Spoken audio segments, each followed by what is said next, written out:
The views and opinions expressed in this podcast are those of the individual guests.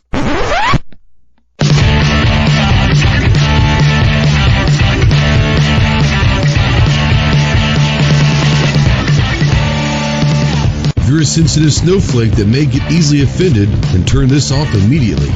If you want to hear the real truth about the gun culture, then stick around. This is the Armed Citizen Podcast.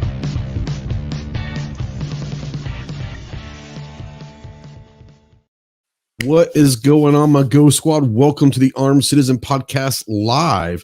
I believe this is episode number 227, but I'm not very smart, so I might be wrong. I'm pretty sure it's 227. We are live as always on YouTube and over on Facebook. If you're out there in the chat, please say something. We don't know that you're out there unless you do. If you're new to the show, new to the channel, welcome to the dark side. We hope to make you a little bit smarter, but we just try honestly not to make you any dumber. Can't guarantee anything. If you want to call or text in, yes, you can call or text into the show. Utilize the Ghost Tactical Hotline presented by our good friends Rod and Shelly Gates at Aegis Gun Care. That phone number is 530-364-4678. It's scrolling right down below. If you have a question for myself or anyone in the chat, go ahead and tag us at Ghost Tactical, and we'll try to see who all's out there and try to get those questions answered, especially if they're questions relating to our guests and everyone that we're talking to, the conversation that we're talking to. If you are a veteran, really anybody out there, but especially if you're a veteran and you're in that hole and you're trying to claw yourself out of it and you're questioning, is there a way out? Is there a light? Please remember, you can call me, text me, email me 24/7. I cannot give you medical advice, but I sure as hell could probably be a decent ear and help you through some stuff. If you are looking for someone that can get you towards some medical advice, remember two things. One, you are definitely not alone in this fight. You have a lot of brothers out here and sisters that are willing to help you in any way possible. And two, the world is a much better place with you in it. So please, please, please utilize the Veteran Crisis Hotline, 1-800-273-8255. Once again, 1-800-273-8255, the Veteran Crisis Hotline. We are spotlighting, as always, United States Marine Corps. If you have any questions on what it takes to earn the title United States Marine, visit the website marines.com. And as always, we're a proud member of the Self-Defense Radio Network. Please go visit selfdefenseradio.net. So let me get this off of my ugly mug and bring in our homies for the night. Our I don't know, co-host or our engineer, producer, more or less the tactical virus. Leprechaun himself, the diva making an entrance as always. What's up, Clove? How you doing, man? Diva, come on. I had a Snickers earlier. I'm good. Yeah. So speaking of shotgun, as always, what's your shotgun of the week, my man? Yeah, I was doing some things today with pump shotguns. Let's go Browning BPS. Okay. Browning BPS. All right. Yeah, Browning pump shotgun. And I was thinking about that. I think the Browning BPS might be the only 10 gauge production pump shotgun still being made. I don't know that for sure. But you don't see many 10 gauges around anymore. Yeah, there's not many. That may somebody on the chat may know for sure, but I can't think of one. Which is interesting. Honestly, there is a huge difference between an 8 and a 12. Like you would think that 10 would still fill a pretty decent gap right there. I don't know why do you think they're not around as much anymore? Recoil, probably, maybe a little bit in the. You have people who are still shooting 8s, So who knows? I don't know. Yeah, you see a lot of 8s though with black powder downloaded and like cowboy competition, light loads and all that stuff. Yeah, 10 gauge still used. I know people that use goose, duck, things like that. Still use a 10 gauge. There you go. We're gonna go ahead and bring him in here because he might have something to talk about this conversation. Being a waterfowl guy, our special guest tonight from BRG-USA and Buffalo Cartridge Company, Ken Cooper. What's up, homie? How we doing? Good to talk to you. So yeah, we're talking 10 gauge shotgun. You ever shot one before? I've never shot a 10 gauge actually. I have not, nor do I have any desire. There's plenty in a 12 gauge 3.5. I don't need anything to do with a 10 gauge. Right. Yeah. That's, I mean, 12's fun. It's fine. I've only shot an 8 gauge a couple times, and that was pretty brutal. So yeah, anything below 12, it's just, I'm good. I'm a wimpy guy, I got to assume shooting at 8, it was just for pure personal curiosity, right? It was someone had one out there, and I was like, I got to shoot this. I mean, it's not something that I'm going to go through a lot of them because the shoulder probably wouldn't handle it. But yeah, Off the X says 10 gauge or 10 millimeter. Yeah, I'm going 10 millimeter. I'm not going 10 gauge. And Rich White out there says 10 gauge deer slugs are brutal on your shoulder. I would imagine so. Now G23 Clover, he says, can we have a show dedicated to stumping clover tack on FUD stuff? I mean, we could try. I know Clover. It's going to be hard because it wouldn't be hard. It wouldn't be hard. It really wouldn't. Even if he doesn't know, he can act like he can kind of. That's true. Like while he's Google fooing it, and Well, you know what they say about what is it? If you can't dazzle them with brilliance, baffle them with something else. Yeah. Bullshit. Yeah, I understand. No, I get it. Well, out there, guys, we're gonna have a great show tonight. We're gonna talk. We met Ken Monday at Range Day, industry show. I always call it Range, so I know it's Industry Day at the range, but I think most everybody calls it Range Day. And shot the BRG-9, and obviously I'd never heard of it because it was kind of released that day. Start talking with Ken, and then throughout the entire week of shot, it was like every day we had to stop by, say what's up, and quickly became friends and all that. So I wanted to bring him on, not only just to hang out with him because he's a cool guy, but he's got a couple different companies from couple different avenues. He's got his ammo company with Buffalo Cartridge Company, and then obviously BRG-USA, which just released the BRG-9 Elite into the States. I guess it was a couple weeks ago now. So it's just gonna be one of those where we're gonna talk a little bit about those. And as everyone knows out there, I'm sure we'll hit some rabbit holes. So once again, if you have any questions, whether it's about the gun or ammo or just general questions, go ahead and tag myself or Clover out there. And if it's, going along with the conversation, we'll try to get to those. If not, then it is what it is. Real quick, I guess before we get going, it's kind of off topic, but Rich wants to know your thoughts on the Uberty 9mm, the single action army. What are your thoughts on the Uberty 9mm, Clove or Ken? If you have any experience. I like those. I haven't shot the 9mm. I have laid hands on it, but they come out with the what was it, the pocket version a few years back. It was on my had to see list. Cimarron came out with that, which Uberty sends a lot of stuff over to Cimarron, of course. But they had the 380, and that was absolutely amazing. I like a 380, so you do like a 380, and that was just awesome. And the 9, same way. I mean, it's cool to have old school like that, and the capability to shoot more modern, easier to find stuff. And I think that's probably honestly where the joy in some of these, I don't know what you call them, remodels or reboots of old classic firearms, but they're being chambered in calibers that are, usually readily available. It makes sense, right? I mean, I get a lot of influx on my channel with people that, in fact, I had a conversation in a comment today. It's either people new to firearms and are clueless, or it's people that have come in and been interested in the ARs and the striker fires and the things like that, and they have really no clue about the quote unquote FUD stuff. And the is already I get it, but here's the thing: if you have old school that's chambered in 9mm, right? Then that could be a gateway to other things for the people that have all the 9mm. Well, and another thing to add on to that, like we've got a retail shop here in town, and it's the Buffalo Trading Company. So my business partner owns that. I don't have any piece of that, but it's a fantastic store. So if any of your listeners or watchers have not seen that store, you go to Buffalo. You're in Ohio, so if anyone's in, we have a lot of people that are listening that are in Ohio, actually. So you guys, they probably have heard of it before. Nice. So yeah, it's in Findlay, Ohio, the Buffalo Trading Company. When you walk in the door, it's like an Old West museum. The owner is a real big collector of Old West antiques. And when you walk in the door, everything's authentic. So to kind of tack on to what Clove was saying, there is that nostalgia factor. You get caught up in this is the origin, but then people get a little angry and testy these days saying there's no more innovation in our industry, but at the same time, they love the throwback too. Yeah, and it ties in. Like I got a call today from a guy in Colorado. He's in a buying group and he said, I really hope when you guys come to the show this year, you're going to have some revolver cartridges because there's a real shortage of them in the country right now. And things like the Uberty single action army, in a 9mm, you go, well, hey, maybe that's part of the solution where you can bridge the gap and go, this 9mm ammo is available in this cool old style.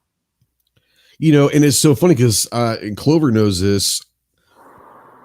I'm not a revolver guy, and I keep saying I'm going to get a revolver and all that, but the revolvers that I've been looking at getting, and Clove knows this, a lot of them are the 9mm variety because I love a 9mm cartridge. And it's just one of those things where for me being not a FUD or being a guy and all that, the 9mm revolution in revolvers and PCCs, there's a lot of people that wouldn't have bought an AR had there not become the 9mm PCCs had come along. And so, it's just one of those things where, yeah, I think that calibers and cartridges can be the innovation, not necessarily, like you said, the gun itself can be an old design. But if you start bringing, a way to bring in revolver calibers into other things, or striker fire, center fire cartridges into revolver games or whatever, that may be the innovation, bringing it to more people than just creating something cool, Sure. And that whole concept, by the way, is essentially wildcatting, and it's a FUD concept. Like there was 44 mag semi-auto rifles. Everything's a FUD concept. I get you, but there was 44 mag semi-auto rifles to go with your revolvers decades ago, right? So, and what was one of the big hits this year was a 44 auto mag. Yeah, that was a big hit this year at Range Day. So go figure. All right, let's move on from the FUD shit because, like I said, I'm starting to get some rashes. You guys know that every Thursday, Saturday, and Monday over on our YouTube community tab, we put out polls out there, and our polls, we have a good time. We like to make fun of different things and have some fun. But we're going to go ahead. I didn't put any out this week because last week, I should say, whatever. I had the cough, so it is what it is. So I'm going to go back to some of the ones that we had before that we didn't get to mention because of shot and other things. So the first one has 768 votes. Thank you for everyone that voted. Which of these dwarfs best describe you? Sleepy, grumpy, happy, or bashful? Kim, I'm going to start with you. Which of those describes you? Sleepy, grumpy, happy, or bashful? This time of year, it's sleepy because anybody in this industry knows we just go and go and go really until March.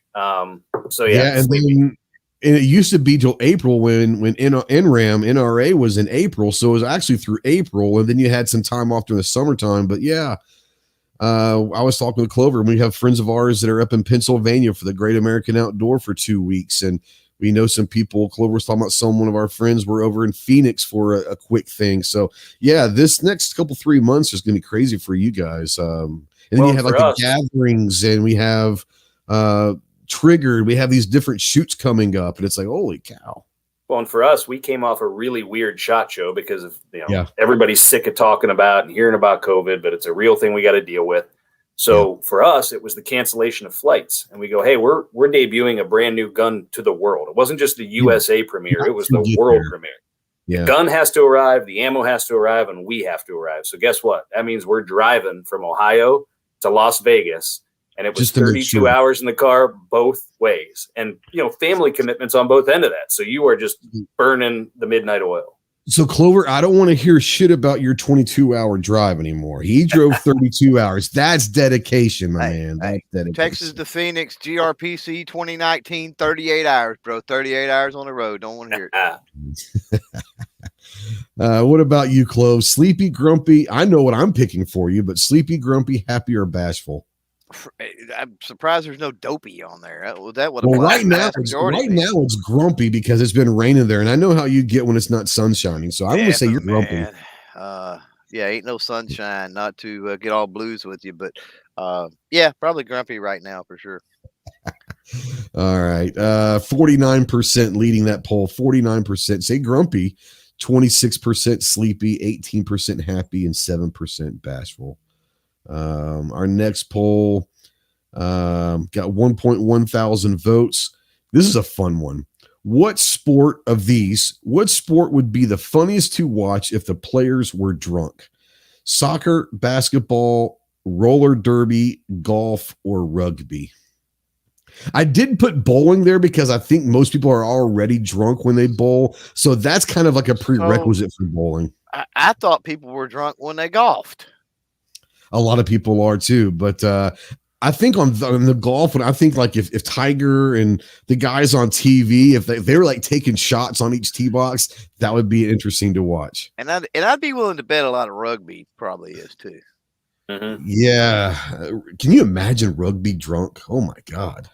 So this is terrible, but my brain immediately goes to, I didn't grow up playing or watching soccer, but now I've got a 9-year-old daughter who's been playing soccer for 5 or 6 years. My brain immediately went to 9-year-old girls running around drunk playing soccer.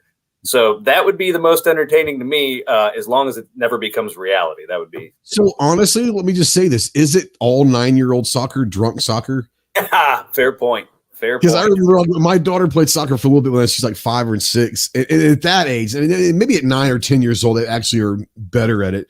But at like 5 years old, it's like there's 20 kids, and wherever the ball is like this swarm, this pack, and like every single person's following the ball. So there's no scheme, it's just this pack of bees that are following this ball. It's pretty funny.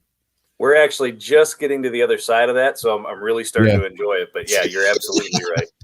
Yeah.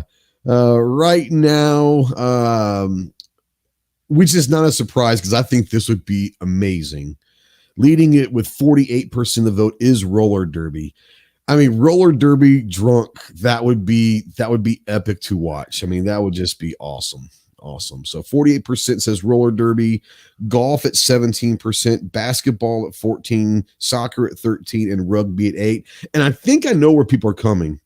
Rugby's already brutal. Can you imagine rugby when they're drunk, when they have no like care whatsoever? I mean, they'd be clotheslining. I mean, it could get really deadly. Well, roller derby's that way too, but you got to realize losing the coordination with the skating. The skating is what's going to be hilarious. It's not the elbows. It's can they stay on the skates while they're hammered? Right. How many people have actually ever seen a live roller derby match? I haven't. Well, I've never seen one. But it'd be fun. I think it'd be fun. I mean, that's one of those things where you either have to be drunk doing it or drunk watching it. There's nothing about roller derby that needs to be sober. That's just, in my opinion, that's just what it has to be. Crystal out there says they're little lambs following the ball. Okay, that's Mama talking. So Mama, they're not little lambs, they're little devils out there. Yeah. Stan with SS Pawn, he says 9-year-old soccer is kill the man with the ball. That's kind of what it is. It is kind of kill the man with the ball, honestly. So and then the last one we're gonna go with has 1.7 thousand votes. If animals could talk, which would be the rudest? A snake, a bear, a monkey, a cat, or other? What do you think, Ken? Cat. I agree. Cats are evil, man. I'm just saying. I can't stand cats. I had a friend who like rescued a box from the side of the road in college and talked me into taking one, even though I hate cats. And all it did was reinforce my opinion that I hate cats. Exactly. To me, cats are evil. Like, you shouldn't have to work that hard for affection from a pet. Yeah. And they're dog just wants to please you. Absolutely. Yeah. Cats are just like, just wait till you go to sleep. Wait till you go. They expect to be served. No yes. Clover, what about you? What do you think would be the rudest animal if they could talk? That's a no-brainer. It's going to be a cat. As far as rude, now if you said funniest or something, maybe something different. Absolutely. Rude, yeah, cats are already rude and they can't talk. So there you go. Exactly. Rich White says snakes would be the devious, but cats would be downright rude. Yeah, I think that I'm terrified of snakes. Like, there's the only good kind of snake is a dead snake. I don't care if it's that big or what. I'm terrified of them. I'll be the first to admit it. But I think that you can have a pretty cool conversation with a snake. Like, so I think snakes are like a snake would be like, pretty late. A snake would be pretty laid back. I would think so. Snakes are honestly pretty laid back and pretty slick unless they're threatened. Yeah. Mr. FNA says he got his lower receiver today. Fantastic. Now we're talking about the drunk sports again. I think Nick Huffman says, how about paintballing? That would be kind of fun. Sure. I could see paintball or airsoft drunk. That could be interesting. Paintball probably better than airsoft, I would imagine. But yeah. Now Rod out there with Aegis Gun Care. I love you, man, but cats are not awesome. That must be Shelly talking, because I don't see Rod being a cat guy. So if that's Shelly, let me know. But yeah. Crystal says, we have, I guess, want cats. We have two, and they are night and day. One loves attention during the day, and the other one wants attention at night. It sounds like TJ. Sounds like TJ. Is TJ one of your cats? That's me. They're coming after you, man. They're coming after you. Sounds like the fire station's at it. Yeah. All right. So those are always fun. Thanks for, like I said, every Thursday, Saturday, and Monday at 10 a.m. we'll have the polls come out on our community tab on YouTube. We have a good time with those. So, all right, let's kind of jump in with Ken and talk about obviously Buffalo Cartridge Company and obviously BRG-USA, and kind of let people know, Ken, like maybe how everything started. Obviously, Buffalo Cartridge started beforehand, but you and I were talking, before, and kind of maybe give people a background. Did you grow up as a gun guy? No, not at all. So, growing up, my dad had a 22 Ruger under the bed. I didn't know that's what it was at the time, but my brother and I used to like to sneak into the bedroom, and he had built this wood box that was impregnable, and at least he thought so. And, we would take a look at it from time to time, but there was no ammo in the house. The only gun I ever shot was a BB gun. And when I got older, I went to college and I graduated, and I started working in this computer job. I was a computer engineer by education, and I'm writing software for this telecom company. And fast forward 10 years later, my boss starts the Buffalo Trading Company here in Findlay. And it's a retail store. I mentioned it earlier. It's got a really good Wild West flair.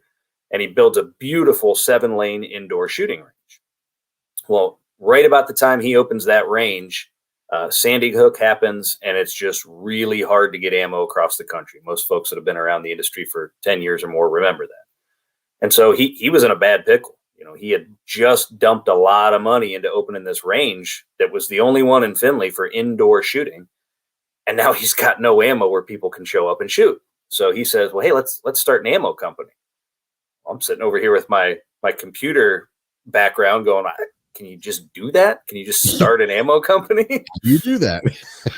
Doesn't seem like the kind of thing you just wake up and have some cereal and go, hey, I'm going to start an ammo company. But, hats off to him. He's the entrepreneurial type and has kind of infected me with that over the years. And so, yeah, we jumped in both feet, and we start this ammo company, and starts off just for his range. And then it grows from there. Local people that want it, regional people, and then we start selling all over the country. And before we know it, we're hiring people and adding machinery and moving into a bigger building. But then Trump gets elected, and things get hard like that. The ammo business dried up in a hurry. So we're laying folks off and fighting through some tough years, but we've always kind of prided ourselves on being a scrappy company. And so we pivoted to whatever we needed to do to keep the thing going. So we picked up some contract loading. We would find components wherever we could to keep this thing alive. And then we got this great opportunity. We had this company out of Turkey that contacted us, and turns out, we hadn't heard of them at the time, but they're one of the largest ammo factories in Turkey, and one of the larger ones in the world, frankly. And they say, hey, we're looking for an importer in the USA. We want to export our goods to the USA. So we're the first ones, or one of the first ones to respond, and we form a relationship. And my sales rep over there is a guy named Matej, really knowledgeable in the industry, kind of a self-made guy. Similar background, graduated with an engineering degree, and because he spoke really fluent English, got recruited into a company that was doing some Turkish shotgun stuff, which now is very common, but when he got started, it was not. And so he really cut his teeth learning how to do the foreign trade thing. He eventually gets hooked up with this ammo company that's looking to export to the USA, and he finds us and we do the deal, and things go great. I mean, we landed our first shipment of Turkish ammo 2 days before the election, the Trump-Biden election. And so obviously that was a really good time to have our hands on a good stock of ammo, right? Absolutely. So one thing leads to another. I end up over in Turkey, and it was tough because in a normal world, when they contact us and say, hey, we've got this ammo, we want you to come check it out and see if you're interested in buying it. In a normal world, I'll just hop on a plane and go to Turkey, Exactly. I would, in a normal world, I would go inspect the factory. Because of COVID, we couldn't. So we did a lot of this on blind faith. We were as diligent as we could be. But, I end up over there in Turkey almost a year after we start this relationship to finally inspect the ammo factory. And while we're there, the sales rep says, hey, I've got another contact that you might want to meet who's about to come out with a new firearm. And so that kind of starts the whole chapter of our relationship with BRG. Yeah, and we're gonna touch on that because that's to me. I want to know how that happens. But before we do, real quick shout out to G23's $20 super chat. Thank you very much.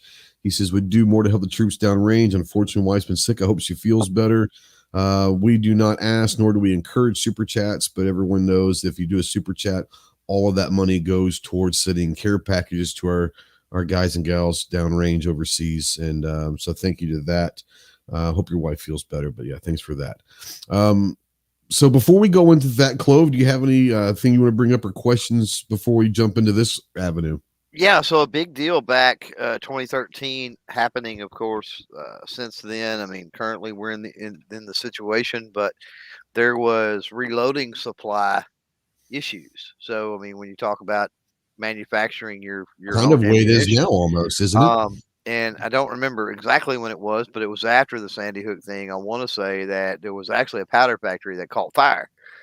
Was that a hitch in the giddy up, so to speak? Any of that type stuff? Absolutely. So not only was it a big, kick in the pants for John when it was time to open his range and he didn't have any ammo, and none of the big guys were able to fulfill his range contract. Here comes the sirens again. Sorry, guys. It's all good.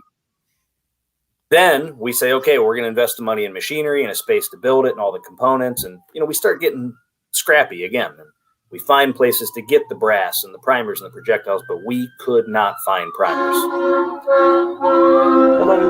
It's like they know. Hey, honk, honk, we're driving by. Everybody wave.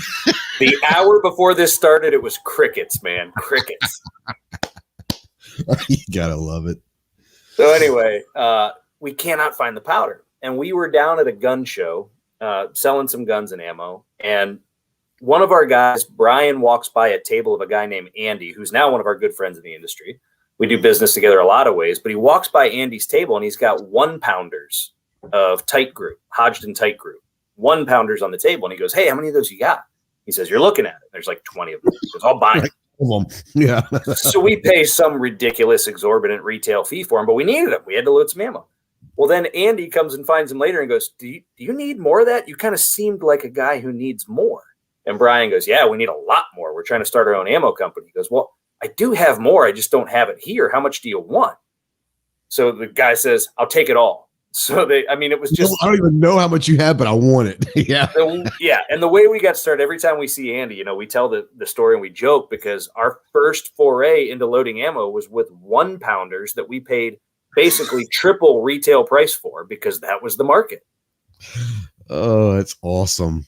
Now, I remember last year was Snowmageddon. Now, I know up in Ohio, you guys are used to it. Down here in the South, like we got about 2 feet of snow last February. They called it Snowmageddon. It was like they'd never seen anything before. Even down in Texas, Clover even got snow. It got a few inches and it like shut things down. But I remember, Clover, and you might remember this. You probably know more about it than I do. But I remember there was a factory down in Texas, like a plastics factory, a manufacturer that like shut down during the Snowmageddon. But they had like the vast majority of shotgun holes, like that were made in the U.S., was made at that factory, and they lost all of them. Am I remembering that correctly? Yeah, it's a Rio plant. Yeah. Okay. I knew who it was, but like that's why there was for a while there was no shotgun shells available because like all the holes were ruined in Texas. Yeah, it's just amazing how stuff like that can affect, and people think, well, why is there such an ammo? Well, we've got components and all of that, and for the guys out there reloading, they're trying to get their little bitty to reload their 1,000 or 2,000 rounds, and you've got companies out there that are having to fulfill sometimes government contracts that are having the same issue of you need a little bit of powder, they need a shit ton of powder and primers and all of that. So, it is interesting. I'm guessing Ken and them probably have rectified this problem, or maybe it's not even an issue now with importing from Turkey. But most of the ammunition manufacturers I know don't use commercially available canistered powder. I mean, they're getting it by the drum, and it's, the burn rates to everything else are similar to some of the commercial grade stuff, but that's how they're purchasing, not by but again, you do what you got to do in a crisis, I suppose. No, you're right. So, a lot of times too, because we buy it by the drum I guess an analogy would be like if you got a cereal factory and they're pumping out cereal, they do some that's name brand and some that's generic, but it's all generally the same cereal, right? And so, what most people would call Hodgdon tight group, maybe in the background, we're calling that OBP 242 as an example. So right. We'll buy it in a 35 or a 40-pound drum, depending on the powder. And the retail public will buy it in a 1-pounder because that's what the reloader guy needs. And it's all a matter of scale. And so we are by no means a big fish. We're still a small to medium sized company. You compare us to somebody like Winchester or Remington or under the Vista umbrella, whoever you want to compare us to. Those guys are buying, powder by the absolute truck and boatload. And we would look, we're going to look like a minnow compared to that shark. So it's all just a matter of scale, and everybody's got their place in the world. I think it's fantastic that all this stuff is still commercially available to the reloaders because, like, you think about competitive shooters, those guys, for very good reason, they don't want to go shoot anything white box off the shelf. They want to load it to their own specification and their own power factor, and they want to know with 100% confidence, I trust this load because I loaded it. God love them. I think that's fantastic for the industry. The G23 says any 45 Colt, and I'm looking right there, 45 long Colt right there, 250 grain, full metal jacket. So I mean, you guys have, I'm looking through the website, I'm sharing the screen. You guys have all of the basic calibers that the vast majority make. Are y'all able to do any custom loads if someone calls and says, hey, I need something, I can't find it, can you do some custom loads, or are you looking to expand later on to different calibers? Yeah, so it's always an ongoing conversation at our shop of, what do we want to be in this current climate and what do we want to be going forward? So a lot of the stuff you see on the website came up because of demand. People said this is what we want, and we see a need, fill a need kind of thing. Mm-hmm. I'll be perfectly honest. A lot of the products you see on the website right now, a lot of them aren't available because of component availability. I won't bore your listeners or viewers because they've heard this over and over for the last year and a half. Just suffice it to say it's true. It's a real thing. It's tough to get the components and make this stuff right now. In terms of custom loads, it's a tough nut because in order for it to be worthwhile for us to put our ballistics guy on developing a load and then going ahead and manufacturing a small batch of, let's say, 500 rounds for this guy that wants it. Yeah, it's not cheap just to develop the load, Yeah, it gets priced out of the ballpark real quick. But what we do try to do is collaborate with folks. We've got a lot of load data from the last 9 years of loads that we've played with. I mean, the stuff you see on the website was our standard SKUs, but we've done a lot more stuff over the years, small batches. So we do try to collaborate with people that go, hey, I've got this load, this grain weight, I'm going to use it. The application matters. So that's something that somebody from outside the industry, a lot of times they don't get. They go, oh, it's a 10 millimeter load. Well, what are you going to use it for? Is it a plinking load? Is it a competition load? Yeah. Is it a hunting load? Is it a personal defense load? All of those things are going to be treated differently. Yeah. So it really does matter. So, this gets into the reloader side of things a little bit, and it's the dirty secret. When somebody always contacts me and is like, hey, I want to get into reloading. Well, like right now, for example, I tell them now's not the time. You need to wait till things come back around till we're in good times. Then you need to stock up, buy your stuff, learn how to do it, and you'll be ready to go when the bad times hit. Never start reloading in the midst of what we're in. But also tell them that unless you're talking about specialty high-end cartridge stuff, you don't reload for cost. You just don't. And you reload to be able to shoot more. Availability. Right. It's what it amounts to. Now scale that up to what you're talking about, Ken. When you're talking about anything like the Mark 7s, or even if you're talking about the Hornady ammo plants, or you're talking about the Dillon 1050s, something bigger than that. Once those are set up and cranking out a certain cartridge, it's a pretty massive undertaking to take all that down, to retool all that, to do something different. That's on top of the R&D you're talking about to get the load data. Plus, you're going to have the right dyes. You're going to have the right powder, all of the components you're talking about. So, when people do come to an ammunition manufacturer and they go, hey, can you do some one-off, 500 rounds? It's like, could they do that? It's like they could do that, but you would probably be better off trying to buy the stuff and just load it yourself. Yeah. And you see it every year too, where rare cartridges are unavailable later in the production cycle. And it doesn't quite run a calendar year. It's more like a fiscal year.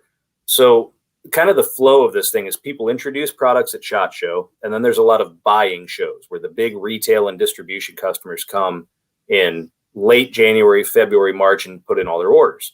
And then the factories gauge how many orders did we get, and then they do big production runs. So things like 45 Colt, you already mentioned, Trey. The 45 Colt load, those factories are going to take all their orders, put them together, put in some kind of fudge factor, either plus or minus, depending on their experience. And they're going to run all that 45 Colt at once. It's not like they're running their 45 Colt machine throughout the year, typically. Well, whenever that 45 Colt stuff is done and ships out and hits the shelves, when it's gone, it's typically gone until the next cycle. And so that's where sometimes the smaller guys, fill in. So Clove, you're right. I mean, to your point, it's not like they're shutting down the machines, retooling and going, oh, shoot, this guy ran out. We're just going to hurry up and run 20,000 more rounds. Like they're going to run their 20 million for the year. And when they're done, they're done. Yeah, because they're probably set up. And I know the people at the Remington plant, for instance, they've got, a massive amount of presses.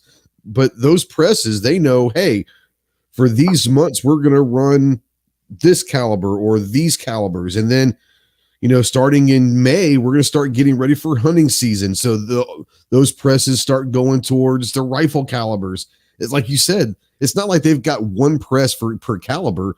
They've got their whole factory producing whatever caliber they're working on for that week or that month. And it's like, you get your order in, it might be a year, might be 9 months. And oh, by the way, when it's gone for another year. And that's the side of the manufacturing that I think a lot of people don't understand. It's not that they don't have the components for it sometimes. It's the fact that their presses are going to be used for other things that are pretty much already planned a year ahead of time. You guys know what you're going to be producing from month to month, I'm assuming, Yeah. I mean, it's like everything else. The best laid plans of mice and men, right? You do your best to plan it out, and then you roll with the punches thereafter. So It's not at all unheard of that if something is urgent enough or profitable enough, sure, you pivot. But for the most part, everybody tries to plan it out and then stick to the plan and adjust as necessary. Yeah. Mr. F&H, anything under 40 cents a round shipped? Well, everything we do is available, I guess, at this point.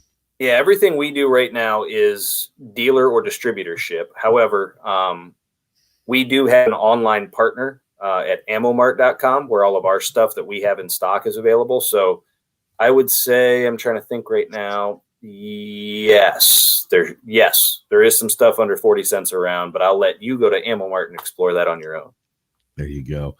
G23, you just answered that question, but can the average person get components from you guys? Can they just call you and say, if you have any components, maybe you'd sell those or not? Right now, no.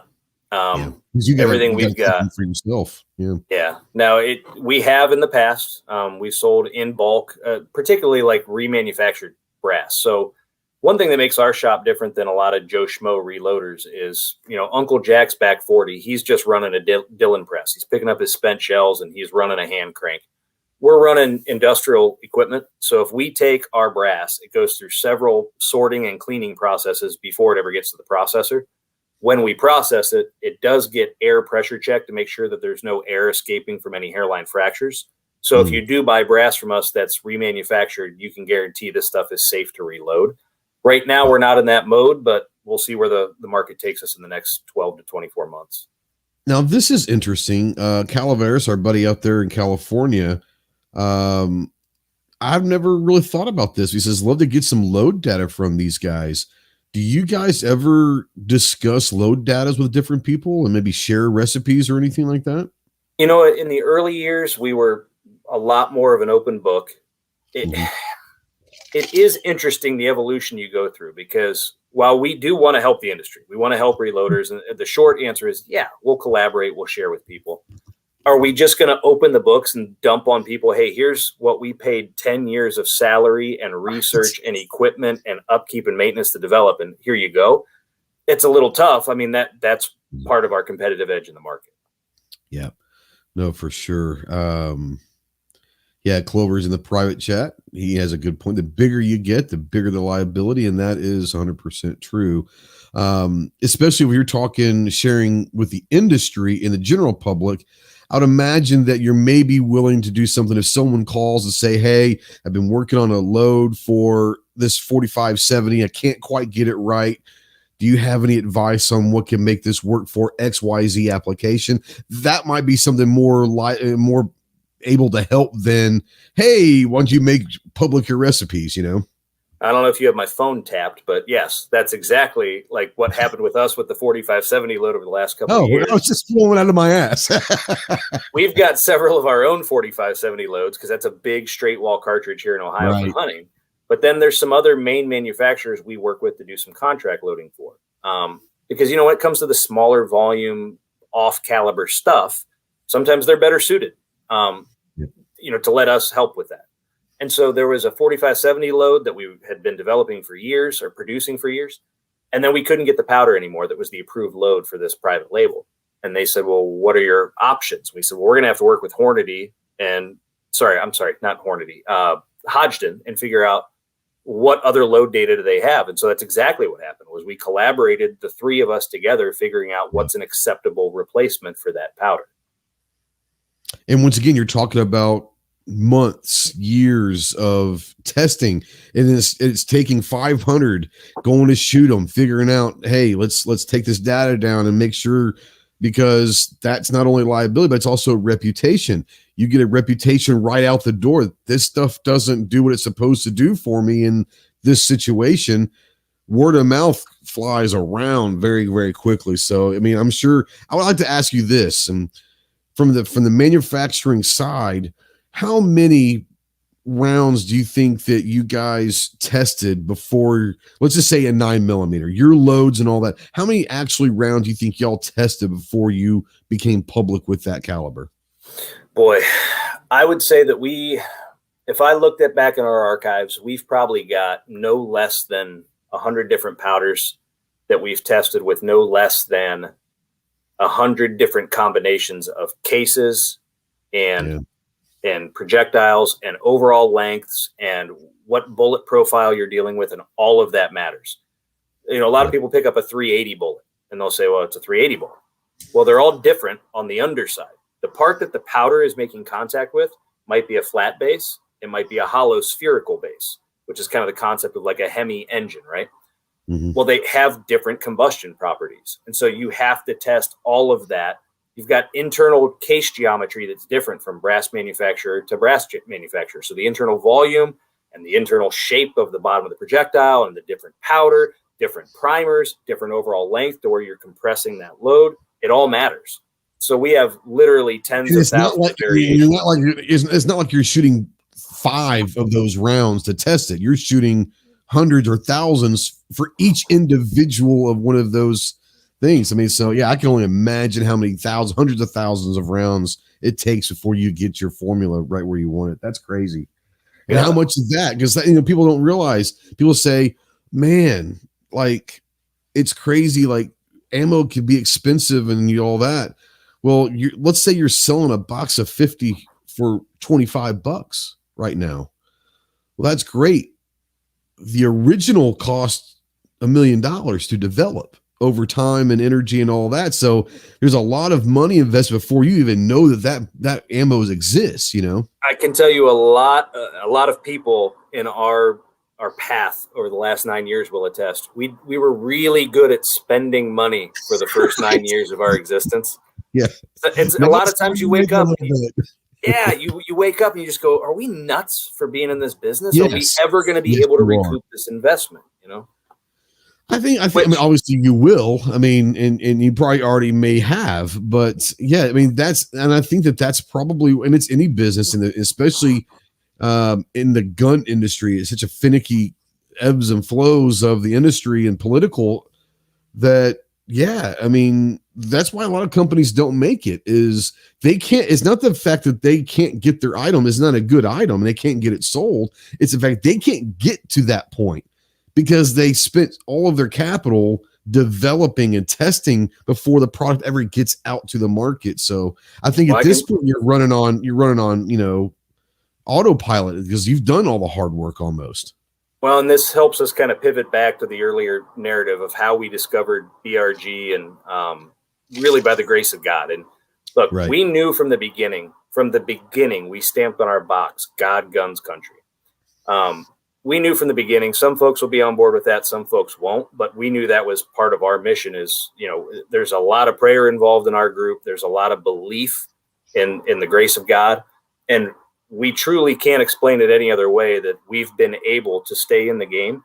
We've been very fortunate. We're privately funded for the most part. And so my business partner, John, has been very generous with the financial end of this to see us through some times that, frankly, if we were a typical startup going through a small business administration through bank loans and whatnot, we would have been forced to fold up a long time ago. Yeah. But in addition to John's willingness to be flexible with the money and with a lot of us, we've got a great team. I mean, I could rattle off a list that's 50 people long who have literally sacrificed more than they ever should have had to keep this thing going. So we've got that financial component. We've got that hard work component, but then we've still got we cannot explain why some of these relationships came along when they did, other than by the grace of God.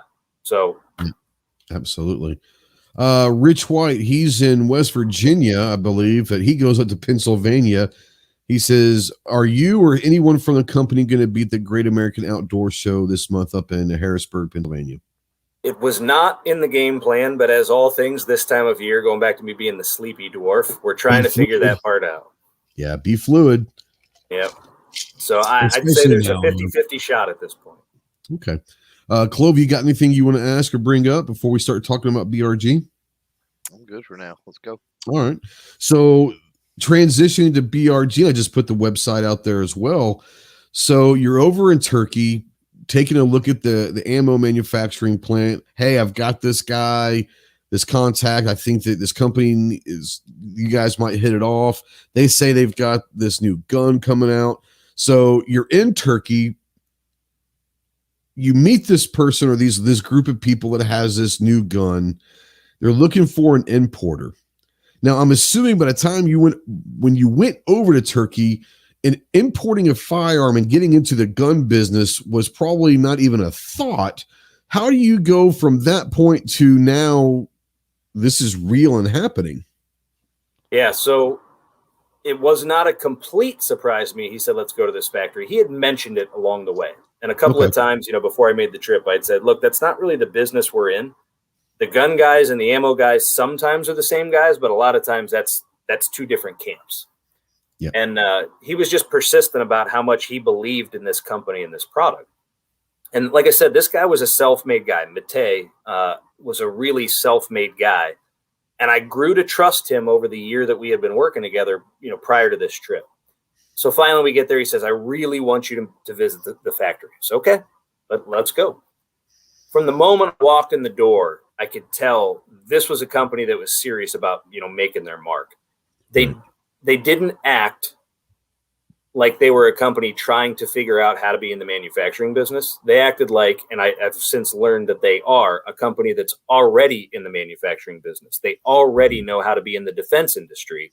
This is simply their own first model, but they've been working on parts and military contracts for other entities in Turkey for a long time.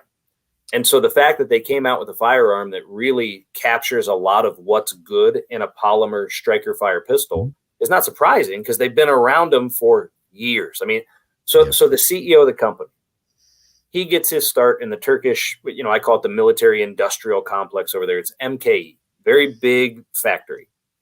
And it's not just a factory. It's kind of the equivalent of Lake City Arms here meets all of the folks who are on a contract basis making our military firearms, right?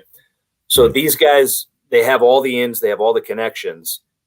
The CEO started there as a machine operator, is my understanding, when he was a very young man, works his way up to being the deputy general manager of the entire operation. Well, that doesn't happen by accident. I mean, he's essentially, he's an operator, he's an engineer, he's a relationship guy. He does all this stuff. And his name is Fatih. So Fatih, I meet him, and right off the bat, I can tell, like, he's looking at this gun like this is his child. He is so proud of it, so willing to do whatever he has to do to nurture it. It was infectious.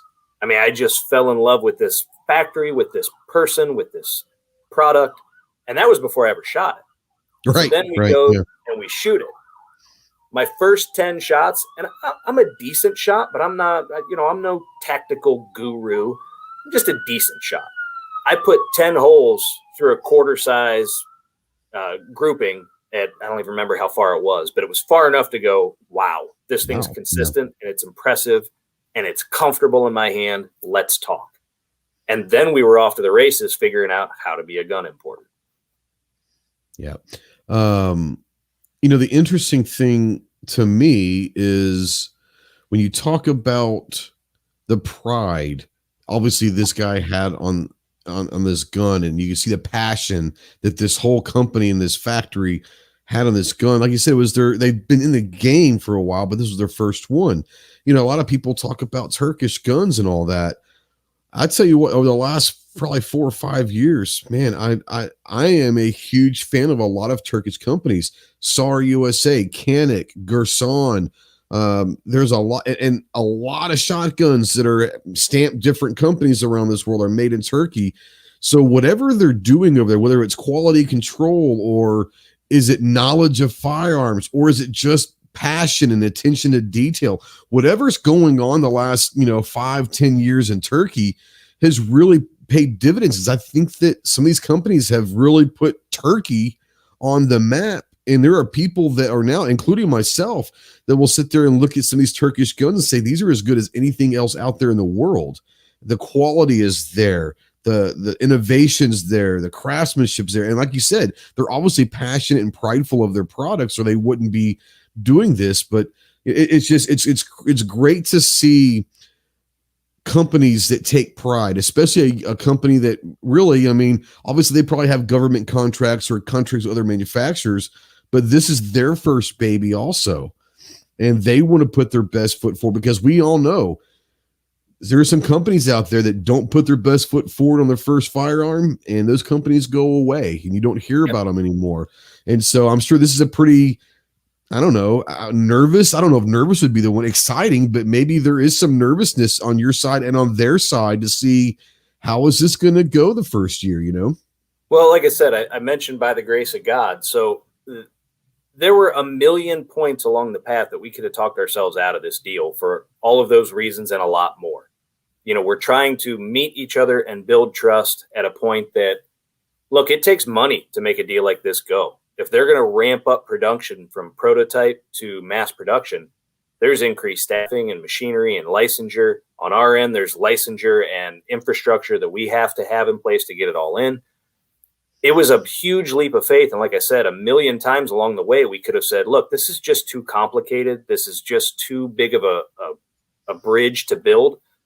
But along the way, we just kept getting little snippets that made us understand these guys are going to be a name in the marketplace. Somebody is going to bring this to market, and we want it to be us because we love this product and how it's built.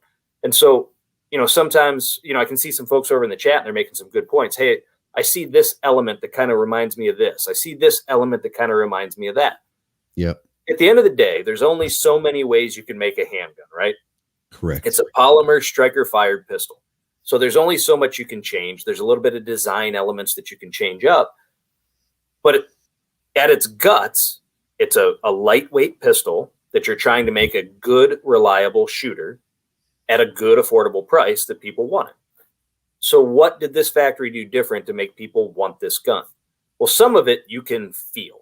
The trigger, you guys shot it at range day. We got that comment a lot coming off the firing line that they couldn't believe the trigger was that good in a polymer striker fire pistol. Mm-hmm. And the owner, Fatih, took a lot of pride in developing that trigger. Some of the stuff that makes it different, you can't see. The steel that's used in the construction of this thing, some folks will kind of zone out and go to sleep on this, but I'm telling you, it matters. The industry standard is 4140 steel. Is there anything wrong with that? No. But this company decided to use 4340 steel, which means higher nickel content. It's a dual heat treated forged steel. Yep. That means basically this thing is built like a tank. It's going to last forever. It's the slide, the barrel, and the slide rails, or what some people would call the locking block and the rear block. Mm-hmm. So if you look at some competitors, the rear block, the rails that the slide rides on, it's built into the polymer. Well, that's only going to last so long. This is a steel insert, and it's not just a steel insert. It's 4340 steel. So you've got the slide, the barrel, and the rails all built of a higher quality steel. We've been torture testing one of these things. We put 10,000 rounds through it. We're actually up to like 12,000 now, but we don't clean it. Until it jams, we don't clean it. So it's been cleaned 4 times.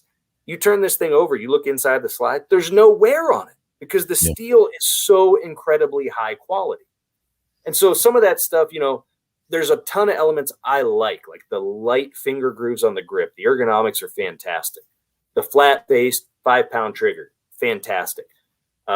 Some of it, though, is invisible unless you know what you're looking for, like the quality of the material, or once you take down the gun and flip that slide over and you go, wow, that dual stage recoil spring looks a lot beefier than what I remember in my other guns. Well, guess what? It is. So now you got a heavier steel, you got a heavier recoil spring. Some people that are new to the gun market, they pick it up and they go, well, that's a little heavier than I wanted. What they don't realize is that means that gun is going to eat the recoil for you. That's a very good thing. Heavy's not a bad thing. Yeah. Right. Absolutely. Oh, go ahead. Sorry. Yeah. No. Look, I'll go on for hours if you let me. You tell me what you want to hear, or else you're going to have to listen to my. Oh no, I want to bring Clover in because I know that when we were at range day, and we both shot it. As a matter of fact, I think we filmed each other shooting it. Decline that call. Sorry. We both walked off, and Clover made a comment to me, and he made a comment of what it felt like to him. I don't know if you want to bring that up, Clover, and talk about that or not. Felt a lot like an XD that I can tell, right? I didn't have it side by side. Right. But I have on an XD9 since they first came out. I had one of the very first ones the local gun shop got when they introduced the XD9. Not the stupid grip zone stuff, the new ones, but old school. And so I've got a lot of time pulling the trigger on that thing. And even though I haven't actually picked that thing up in months, when I laid hands on it, I was like, it's just got it. It's familiar. Familiar, right? Yeah, it's familiar, and that's a good thing. It's a good thing that you pick it up and you're like, oh, okay, this is familiar. One thing I wanted to jump in, Ken was talking about. He's alluded to it several times, from the materials to the quality of the factories. So years ago, and I haven't really thought about this in all the conversations I've had with all the different importers from Turkey. I've never actually thought about this until just now. It clicked. But years ago, folks know I was in computer IT business and stuff like that. I had a guy reach out to me. He was a fairly regular customer. Anyway, took me to lunch one day. We talked about they were working on over in Turkey with a company in Turkey working on some type of revolutionary mammography machine. Medical industry, nothing to do with firearms. But I'm getting there.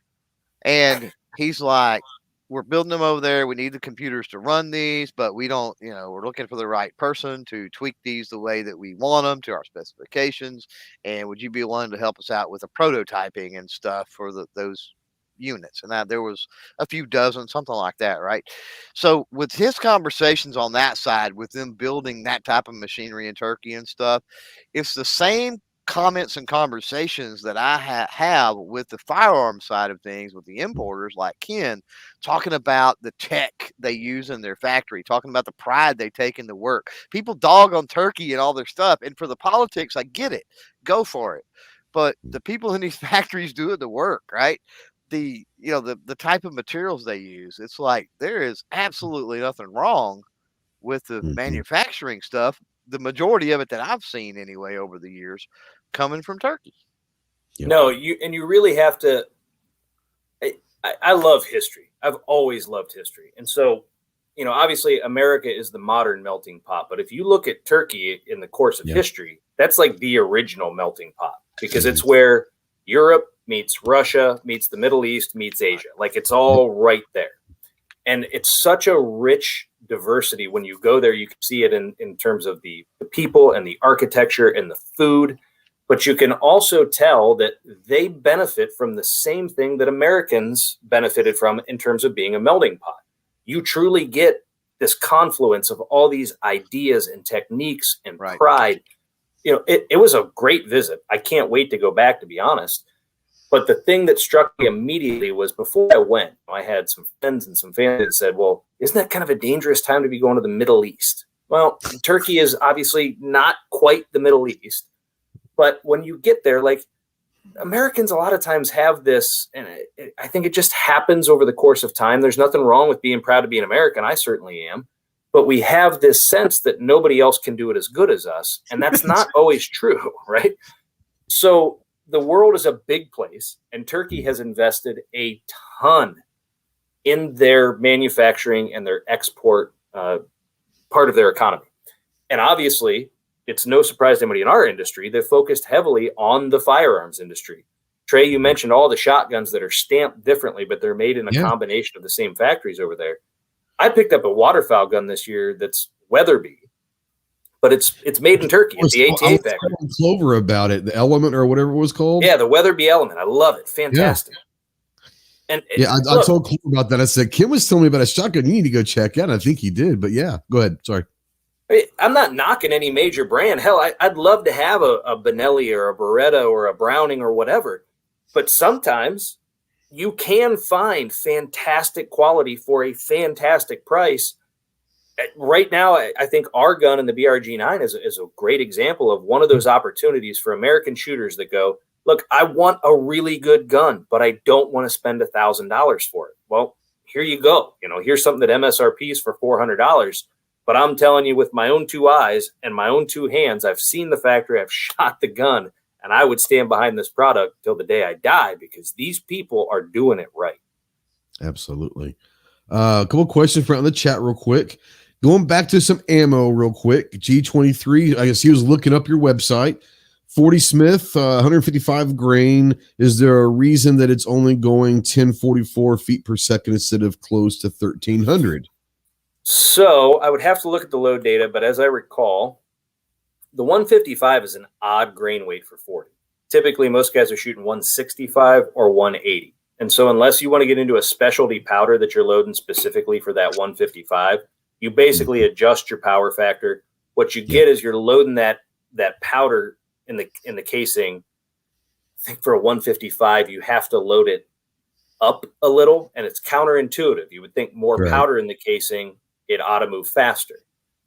It's all about the powder is still burning all the way down the barrel. And so when you're using the same powder for a 165 as you do in a 155, you end up getting a slightly different ballistic result. I will also say, and this is just my personal opinion, people that say they can feel the difference between 1 or 200 feet per second, typically Unless you're, and there are some out there. There are some really experienced shooters who can tell, but for most of us, I can't tell. Yeah, the world champions might. Those guys can probably feel a difference. Clove, go ahead. Now, if you reload a lot, you can too. But to the point of feet per second, to the point of velocity, and it was G23 that asked, wasn't it? Yeah. And he knows this, I'm sure, but I'm going to say it because it's just the obvious. Yeah. So anytime you look at the velocity, that's in whatever barrel length of firearm they were using to test. So that means squat, unless you've got the exact same firearm. So I don't understand why people put a lot of faith in the velocity and the FPS anyway. I get that it's a starting point, right? It's like, when I go out, it's like, okay, I want something that's hotter ammo or whatever. I'm going to look for a higher velocity or something like that. But at the end of the day, depending on what I put it in, it doesn't matter. Well, and look, they're making good comments here in the sidebar here. I see G23 and Rich are both saying, hey, I've got 120 grain, I've got 135 grain item to scream and velocity. Absolutely. We could too, if we were willing to invest in a different powder. But when we want to use the same powder we're accustomed to using and we don't want to compress the load, basically what we said is, hey, this is a target load for the Joe Schmo range shooter. And so that guy wants to punch paper. I'm not going to invest a bunch of money on specifically developing a different load. Whatever my powder drop is for a 165, when I flip over to that 155, I want to keep the same powder drop or whatever the velocity is, as long as it's within Sammy's spec. I'm good with it. I'm going to roll with it.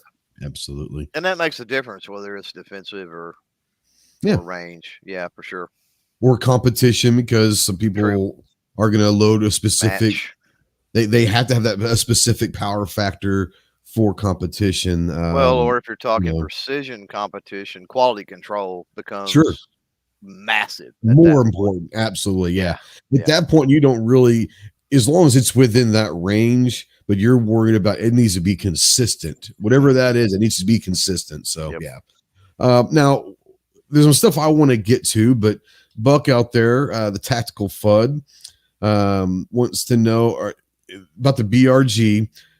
It's called a BRG-9, Buck. It's not called a BRG-380, the BRG-45 now. Just joking. But he wants to know, maybe down the road, I know this is brand new and all that, but down the line, maybe some interest in some, I'm not going to say the calibers, but all other calibers. Could be anything. Is that something that's even in discussed right now, or is it way too early? I'll keep saying it. We'll see where God leads us, but right now, this is a 9mm gun, and that's that. The immediate horizon is not to expand the caliber offerings; it's to expand the model offerings. So, as a little sneak peek, it doesn't take a huge leap of mental prowess to understand that probably the next place we're going to go is either a compact or a tactical version, right? I'll tell you what I told you at range day: longer barrel. Right. He's all about the 5-inch barrel. He doesn't know what 5 inches is. At least. So the 5-inch version is already done. 7-inch 1911 is what he's looking for. 6, 7-inch. Yeah. Now we're talking. Well, the 5-inch version's already done. Whether or not that gets released before or after the tactical version is the current topic of conversation. But I will tell you, I got a sneak peek at what the tactical prototype design looks like, and it checks all the boxes. Now with the threaded, TJ agrees with me, so that's 2 out of 3. Let the FUD King go with his whatever. Well, let me finish something, because it has to do with weight offset and some other things. So the tactical, you could run a comp on the end, and that solved my issue. My question is, the tactical, what's the barrel length on the tactical, including the threads? So the tactical right now is looking at a 4.3 inch. I'm pretty sure it's going to stay there. Okay. There's always the chance it changes, but probably a 4.3 inch. 1-inch comp, and I'm there, man. Say it again. I said put a 1-inch comp, and I'm there. So I think you're going to like what we've got. I have to keep, some of this stuff's under an NDA, so I got to keep it close to that. He's not going to let all the secrets out, bro. I'm saying it's threaded, right? It's a tactical, so it's threaded, correct? It is threaded. I'm saying I can run a 1-inch comp, and I'm there. It is threaded. I'm over. So there's some other cool and fun stuff we're looking at with regard to that barrel, and I can tell you that Trey, you and your Ghost Squad are really going to like if you had a hit list of things that need to be on an entry level price gun that is not entry level in quality, just like the BRG-9, right? It is, you guys shot it, you held it. Yeah. It's a quality gun. It might be an inexpensive gun, but it's not a cheap gun. No, absolutely. What you're going to find on this tactical model is you go, I can't believe it hits everything on this checklist and doesn't make me break the bank to go buy it. Yep. Man, you got me going now. Golly, you're killing me, Smalls. All right, so I think everyone's talking tactical. So the FUD life, it's just you're going to take a backseat to this one, Clove. But it is what it is. So let's talk a little bit, because this is something to me that's interesting, because I've never really had this conversation with anyone, because I've never had anyone that's kind of been in your unique situation, meeting you right on the front end of a release. So how long ago was this meeting you had in Turkey to now it is released in January of 2022? How long has that process been? It's to get a new gun to market from an importer. Anybody that says they can get it done less than a year is, I shouldn't say they're lying, but they would have a lot of experience and foresight. So it's been a year-long process for us to get this thing to the market. Sometimes I tell people 8 months, because that's when things started in earnest. But the conversation really started about a year ago. You know, I don't want to give the playbook to everybody out there, because again, that's kind of competitive advantage, right? But it's interesting to me, because I've never been around someone that has gone through this process, because I'm sure the importation, just the paperwork and the lawyers involved on the import side's got to be stupid. Yeah, it's, obviously ATF compliance is a big deal. It really matters that we have this great privilege of the Second Amendment, right? I shouldn't say privilege. I'm sorry. We have this right of the Second Amendment.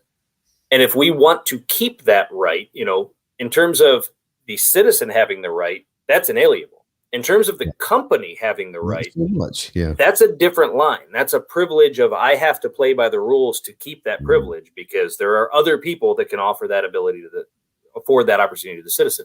So we have to check all the boxes. We have to go through the process, whether we agree with every step and the constitutionality of whether or not these things should be in place or not.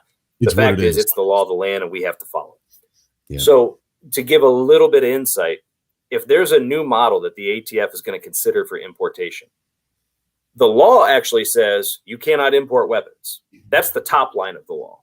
The reason we're allowed to is because there's an exception to the law for sporting goods. And so the fact that our gun is considered a sporting weapon is what makes it importable.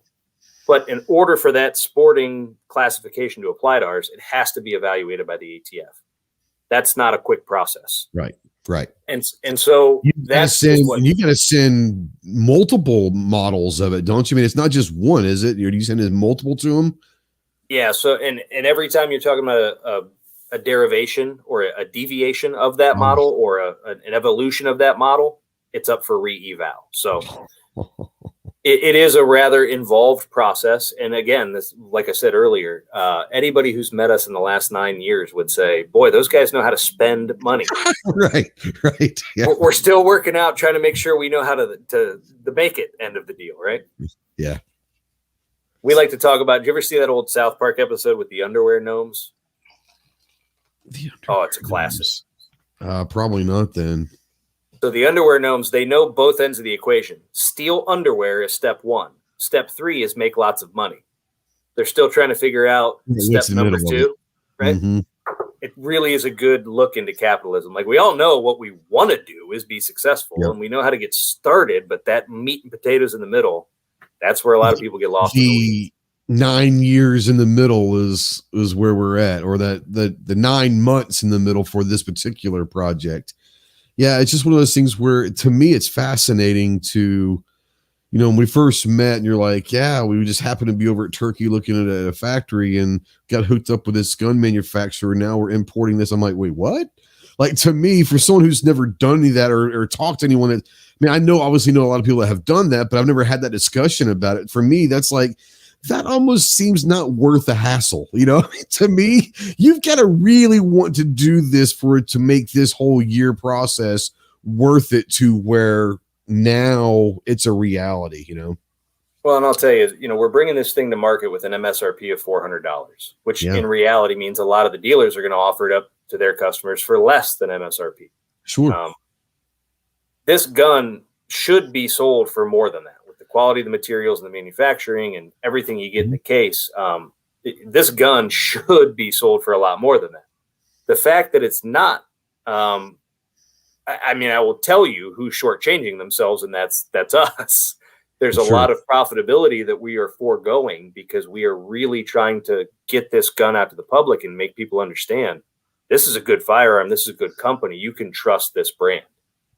Well, that was another question that I was going to bring up, and I'm going to bring Clover here in a second. I'm sure he has something, but when you start talking about your costs and all of the money spent in the last year for this to happen, margins are already probably pretty slim in the gun industry right now. But is this something that you guys worked with the manufacturer, or are you setting the distribution prices? Or, how does one come up with, we've got this gun, now what are we going to sell it for? Is that you only, or your company, or is that the manufacturer involved, importers? How does that price come about? Yeah, so it's different for every U.S. importer. I don't claim to have great insight behind the curtain of what some of the other guys who have come before us are doing, but I do have some insight. It is different from guy to guy to guy, which companies have which relationships with the factories. I can speak to our relationship, and that's everything we try to make. Everything we do is we try to make it a collaboration. Mm-hmm. So Fatih, the owner of BRG, Burgu Metal is the full name of the factory over there, but we thought BRG would market a little better than Burgu here in the USA. Mate is our sales rep, he's our translator. He is not just our language translator, but our cultural translator. Yeah. He's the guy we trust, who brought us to the table. Everything we think we're going to do here in the USA, obviously we have a much better feel for what's the American market like, which features are people going to love or not like, which price points might work and not work. We have a good feel for that, but it's all a collaboration because those guys have the immediate hands-on knowledge of why did we design it this way? Why did we include or exclude features? What can you expect when the shipment shows up, at your factory? So everything we do is there's a weekly group call, but there are daily calls where we're constantly working on it in a group effort. I know that's a vague answer to your question, but no, I understand. Yeah, it's not just Buffalo deciding. It's not just BRG deciding. This BRG-USA collaboration is, I think that's why it's going to succeed, is because we put the egos out of this thing and say, what does a consumer want? How do we get it to them? Well, and you're also talking about your initial, not just yours, but theirs into the American market. But you're talking about the initial hello world moment. The price and the quality of the first gun will dictate the traffic for the rest of your company's life. If you come up way too high with a price, and they're saying that people come out and say it's a great gun, but not for $900, or they come out and say, man, this is an amazing gun for $400. That initial reaction to your gun makes your company forever. We look at companies that we saw come out a couple of years ago that probably had they waited 6 more months or another year to release their firearm, they release it too early, and they had some major malfunctions happen with some early models. And now they spent the next 5 years scrapping, just trying to get part of the conversation. So that initial hello world with that first gun could impact everything. So, it sounds crazy, but the quality and the pricing of your first model is a huge deal for that company because it kind of sets the table for anything that comes down the line. Yeah, no, look, you're exactly right. There have been, I can't tell you how many hours of my life I have lost to this conversation of trying to figure out, hey, we think this gun could be very easily could be a $700 MSRP gun. Yep. Well, that's wonderful. If we could stand on the merits of it, truly deserves to be a $700 MSRP gun. But It's also a name nobody's heard of from an importer that, frankly, people have. There are some other names I could throw out and I'll avoid it. But if you were a different name who had done this before, people go, okay, well, they've done it before. That's a trusted model. We're a new guy to the market. We're a new factory to the market. We have to price this thing in a way that entices people to say, let's try it. We have no doubt once they try it, they're going to love it. You got to generate that word of mouth. Absolutely. Yeah, Clove, bring you in, and as far as the process, the manufacturing, do you have anything that you want to kind of ask or touch on? Yeah, I think I got about 3 different things. Go for it, man. The floor is yours. First, talking about the regs from, with importation, I've heard before something as silly as a name change or moving the location of a serial number and having to totally restart the whole importation process over again with just something that benign, right? That simple, which is ridiculous. Second thing is with, and this is what I guess what's exciting, Ken, about BRG and this being like the first model is you look at a lot of those other importers, and there's a lot, not gonna mention any of the names, but you look at a lot of those guys and we talk about the margins, right? They have multiple models under multiple brands, most of them, right, that they're importing. You guys have the one at this point, right? One. So having the one and then having, taking the initiative to say, hey, we want to put this out there, at a price that we think makes it a really good deal.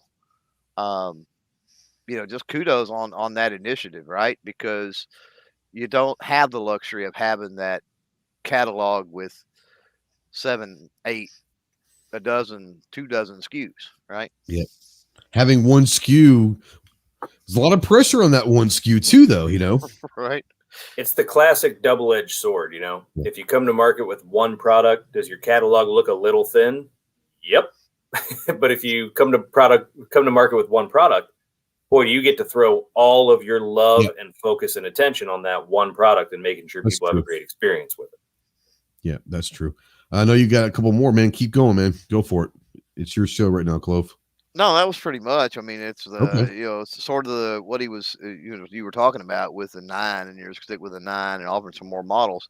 It all goes back to that. I think about it. People dog on this all the time, but it's the whole Glock perfection thing, right? It's like a Glock is a Glock is a Glock is a Glock. It's not a perfect gun. They perfected their gun. Their gun, their processes, all of that, right? And that's a proven approach. You can disagree that you like a Glock or whatever, or even that you like the company, but I think it's pretty established.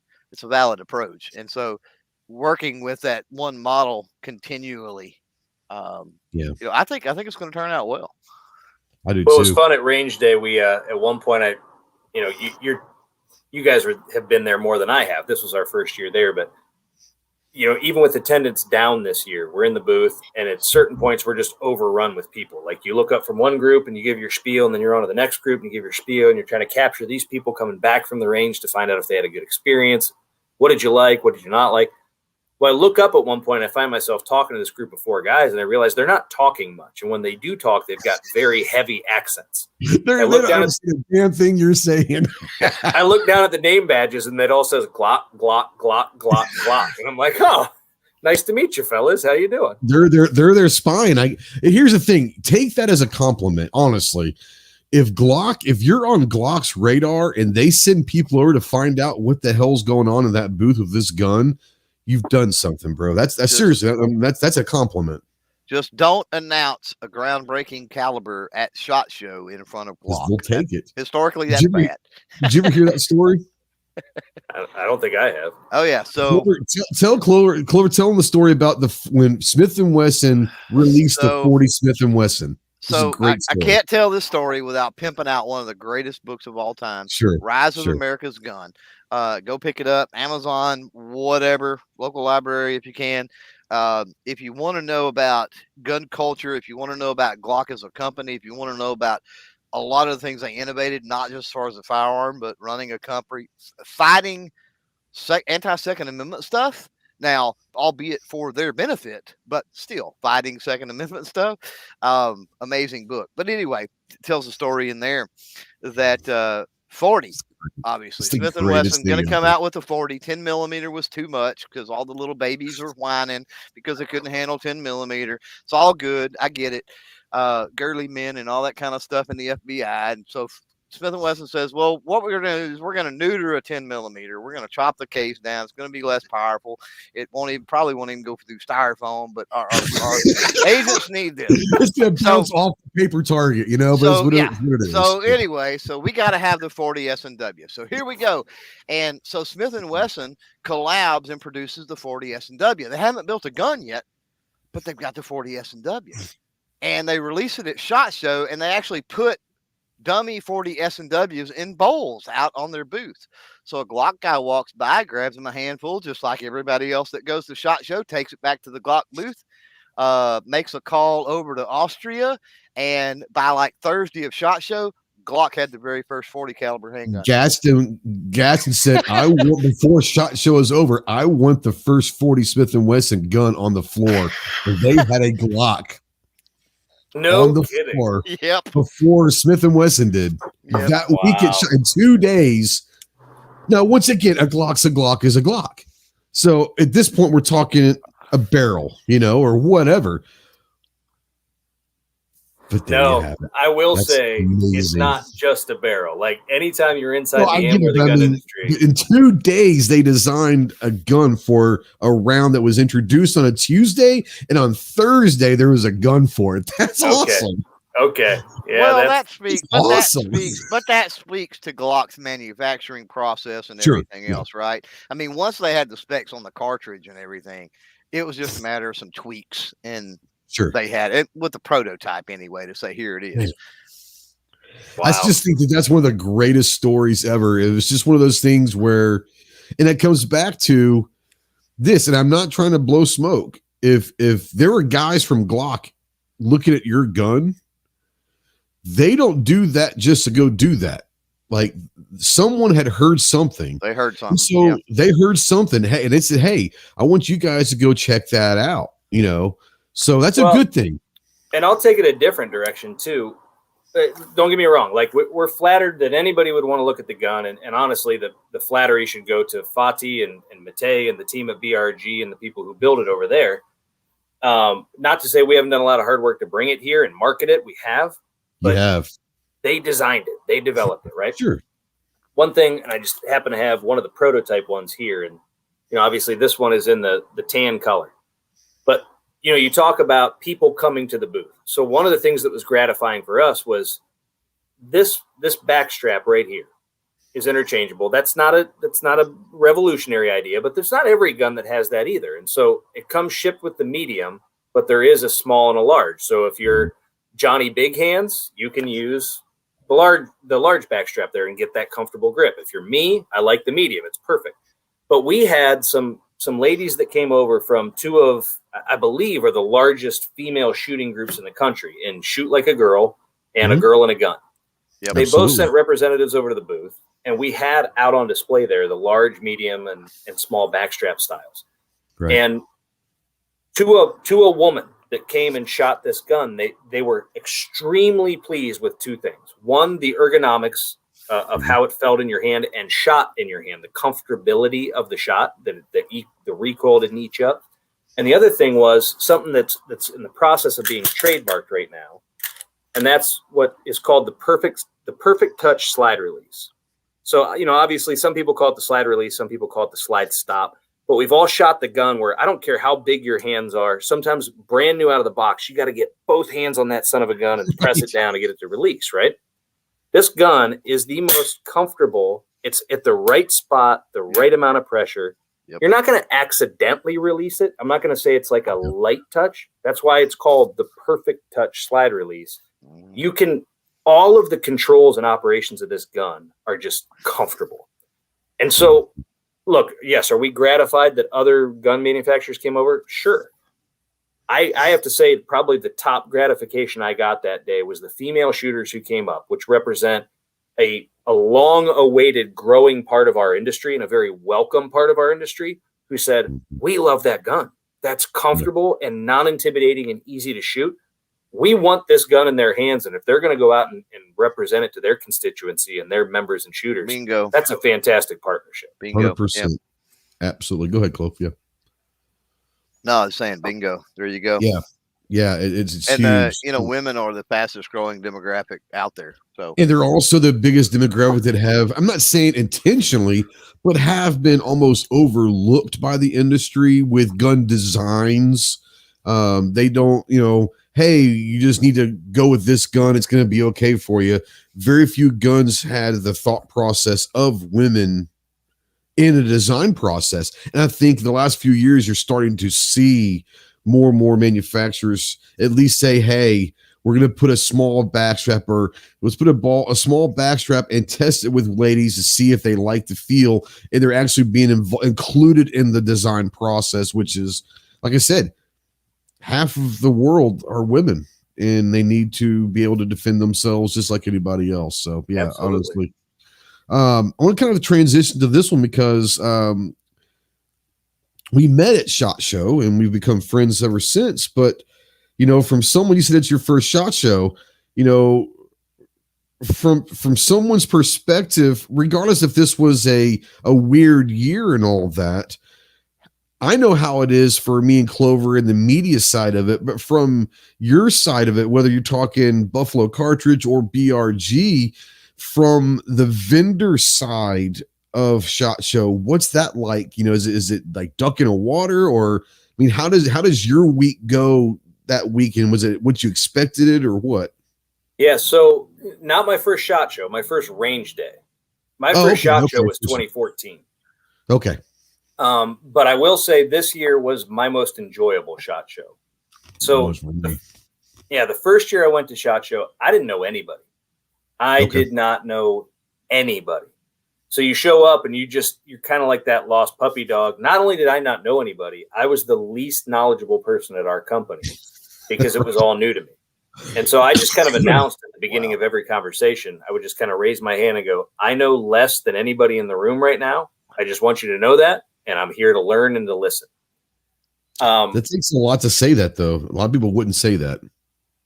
Yes and no. Like, that's the other thing. Like, you talk to friends and family. I mentioned I didn't grow up in the gun industry, and a lot of people are intimidated by it. And I get that. You show up, everybody's tactical and beards and tattoos. And it's some of the best people I've ever met. Yes. I mean, it was so easy to say, look, I don't know anything, because nobody was like, well, then I'm not going to waste my time on you. Everybody was like, oh, let me tell you some stuff. It becomes a brotherhood really quickly. It was fantastic. I think that is where our industry, our community, our culture gets the bad rap.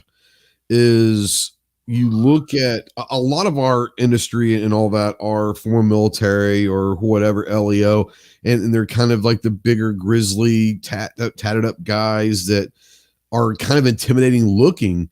But I think that's a big misconception. They think that we're just these weird gun loving, crazy brute animals. And there's some really, I hate to say it, and it's going to sound weird, but there are some really true sweetheart people in our community and culture that never even get a chance to be looked at because they look a certain way, No, it doesn't sound weird to me at all, because that was exactly my experience. Was what you find is that people in the firearms industry have the most respect and reverence for the seriousness of the responsibility of owning and operating a firearm. Absolutely. To have custody of something that is capable of such extreme damage, but also capable of securing freedom and granting personal protection and making sure that you don't ever have to go to bed at night worried about, can I protect my family? Feeding families. Absolutely. Those people that understand that responsibility treat it with the reverence that it's due. And so it's not a surprise that these are thinking people. They're not bumbling goofballs that come from some backwood that can't understand the right that we have. Some of us come from backwoods, but I live in the hills of Arkansas. There's some backwoods people, but they're awesome people. You and I were talking in the pre-chat about different things, but one of them we were talking about is You know, and I talk about this all the time. Clover does on his podcast and all that. We talk about inviting and initiating that first shooting experience with people that are seemingly anti-gun, and we don't understand why they don't understand. And it's like, I think if we just get out, if these people are willing to go to the range with us just one time and we show them that safe, fun experience, we all remember the first time we pulled that trigger, that aha, oh my God, this is so much fun. And that, I mean, it's a wonderful feeling, that adrenaline rush of your first shot. I think if we do that, I'm not saying that a lot of these people will become pro-gun, but they probably aren't anti-gun if they're willing to come out and shoot. And I think that they see how serious we take it. They see how safe we are. We see how serious we are taking safety and teaching them proper way and having a good time while being safe. Maybe that helps turn the tide. I just don't know how to get them on the range. If I can figure out how to get these people on the range, I think that would be a huge, huge breakthrough. But, you know, I don't know. I look, I don't claim to have any great insight or answers there, but I do wonder if, you know, it seems like there's a national day for just about everything now. So I don't know if there's a national bring a first-time shooter to the range day. There needs to be that. Needs to be that. There's National Shooting Sports Month every August. I know that. And I wonder if one of those days that we could start, even if we had to start it ourselves, pushing, hey, let's take a beginner to the range, not as a specific day, but through the month of August, you know, let's take a beginner to the range type thing and pushing that narrative. I think that would be huge. We've got 7 months to plan this, so there needs to be a BRG-9 at every range in America with some Buffalo cartridge ammo there, and we can make this a reality. Sorry, I just got a text from a buddy of mine about the gathering. We're down in South Carolina in March. But yeah, I think that there's a lot of things we could do. I think that there's a lot of things that are hard. And I think that's probably why they don't get done, because people are like, you know what, I just don't have the time or the energy to make this happen. But that's something that we actually could. You know, if everyone got on their own podcasts and got on their own websites and got on their own social medias and say, hey, during the month of August of National Shooting Sports Month, let's try to take someone new to the range, because that one person, then we don't know how many people that person takes to the range and converts. And it's just this spider web. And now we've got, once again, they may not become pro-gun, they may not become activists, they may, you know, whatever. They may not even buy a gun, but now they have experience. They have the knowledge of what it's like to sit there and say, first of all, it's not as scary as you think. It's actually pretty fun. And oh, by the way, these people that we're condemning on a daily basis take this shit very seriously. They take safety. Maybe they're not what I think they are. That would be an amazing conversation. I think you're right. That's the right place to start the conversation. Is nobody has to take it. That's why a lot of things don't get off the ground, is people feel like, well, that's too big. I can't take all that on my shoulders. If it's as simple as make a concerted effort to get one friend a year out to the range that's never shot before. Absolutely. And to your point, maybe they don't become avid, but maybe they do at least turn the corner mentally to go, well, these people aren't terrible people. Shooting a gun doesn't make you a terrible person. You know, things that we take as obvious, a lot of other folks who have never been exposed to it, they don't get how obvious that should be.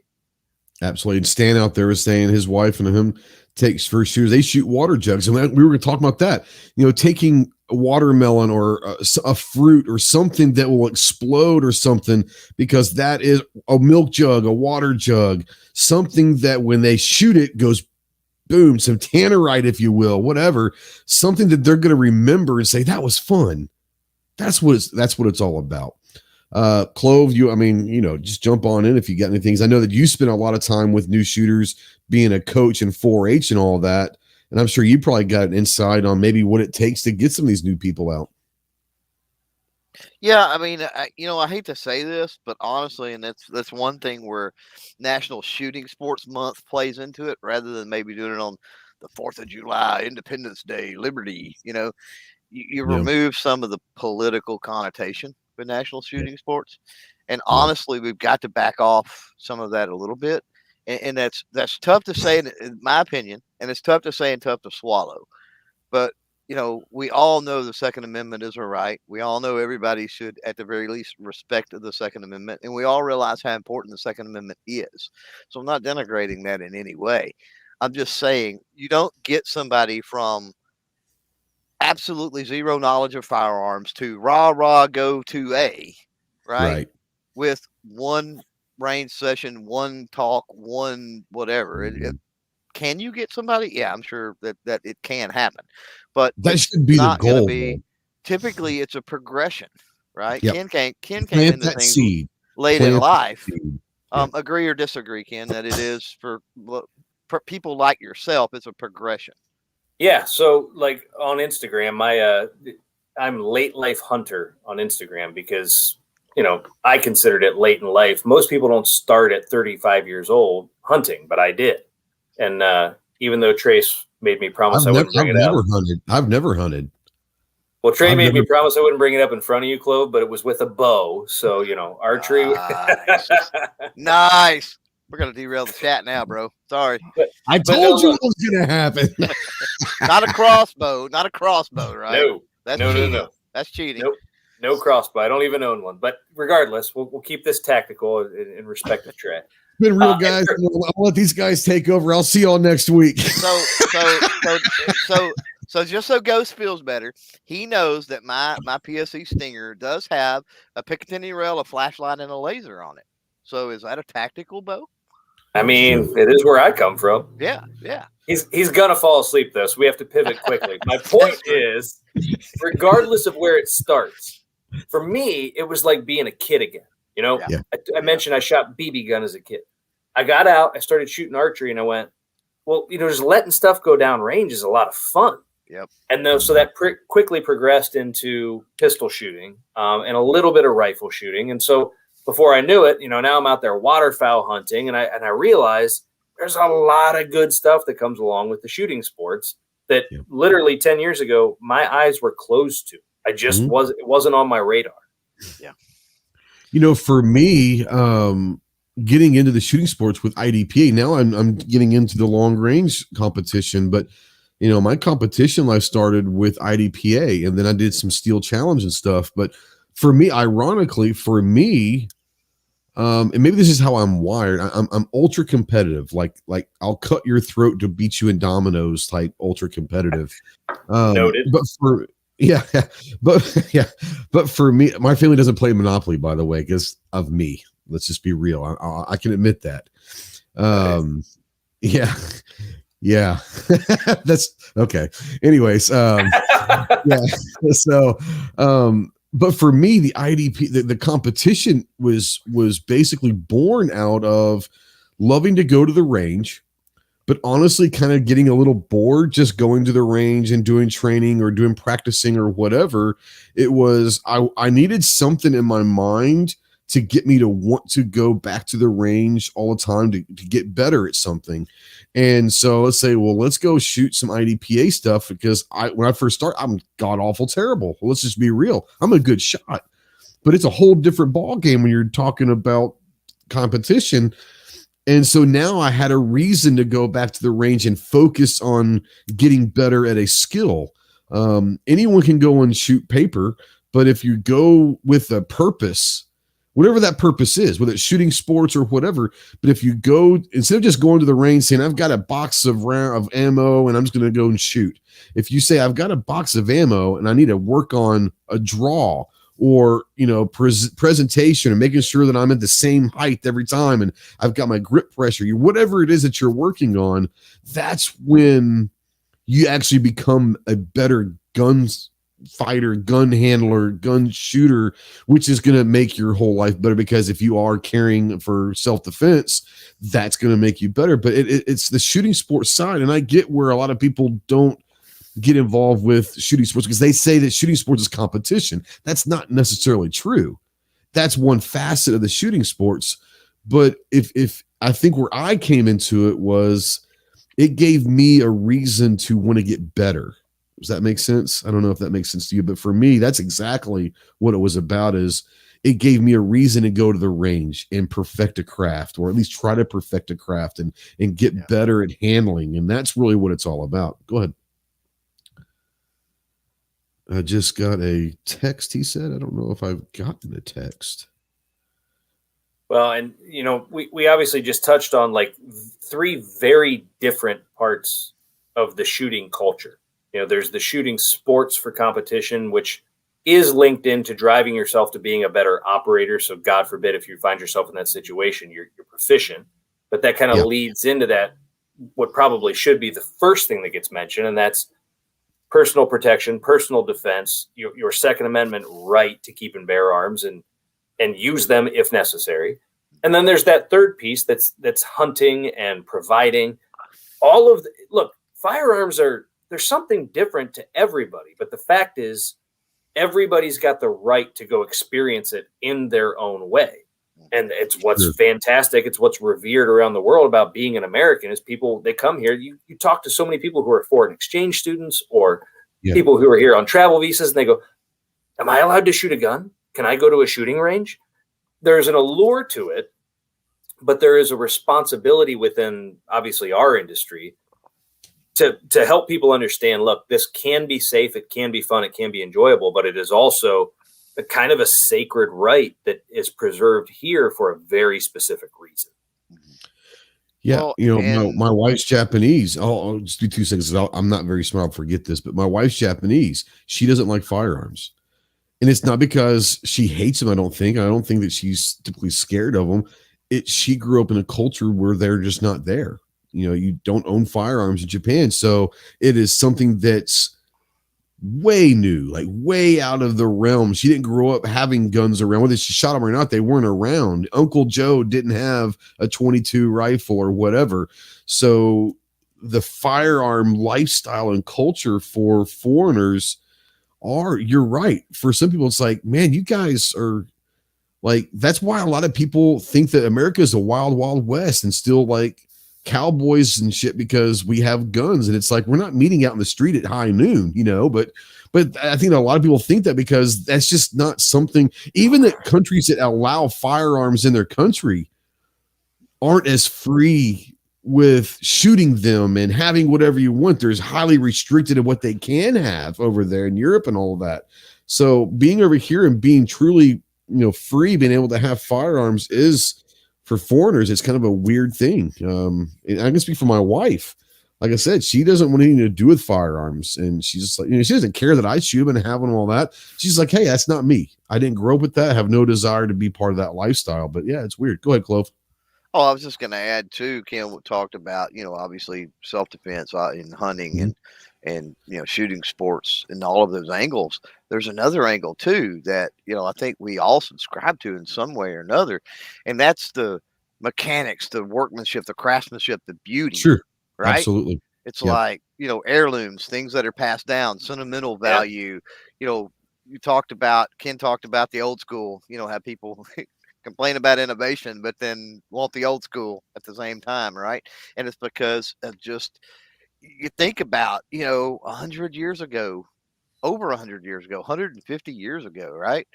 Think about the first revolvers that came out, or the first, smokeless cartridges, and the first, and to be able to, can you imagine the conversation? Like, what the hell are you talking about? A revolver? What are you talking about? What are you trying to make here? It's like, what? You don't have to stick it down the muzzle and pack it? What?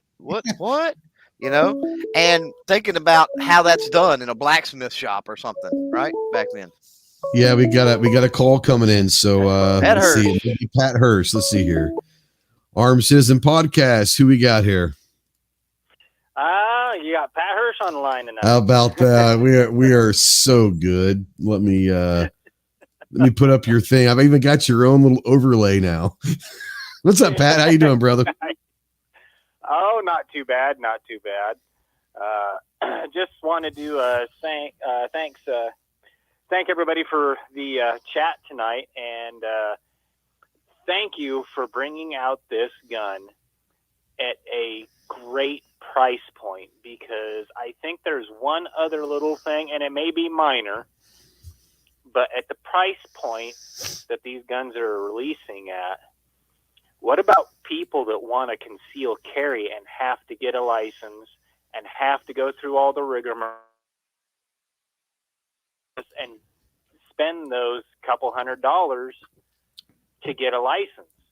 I mean, you get a $700, $800, $900 gun, somebody that's on a budget, and it now turns into a $1,200 gun with all the other fees you're paying. Exactly. Yeah, I didn't think about that. Yeah.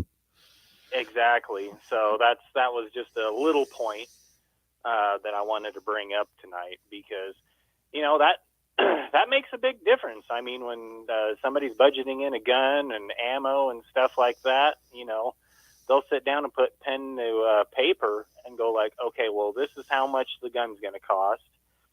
I want to conceal carry, so I've got to go take the class. This is how much X amount of money. Then I got to be fingerprinted and all this other stuff, and then I've got to practice and everything. Depending on which state you're in, shoot, that can run anywhere from $200 to $400 extra on top of the guns. So, no, I think it's great that they're releasing this gun at this price point, and hopefully the company takes off really well.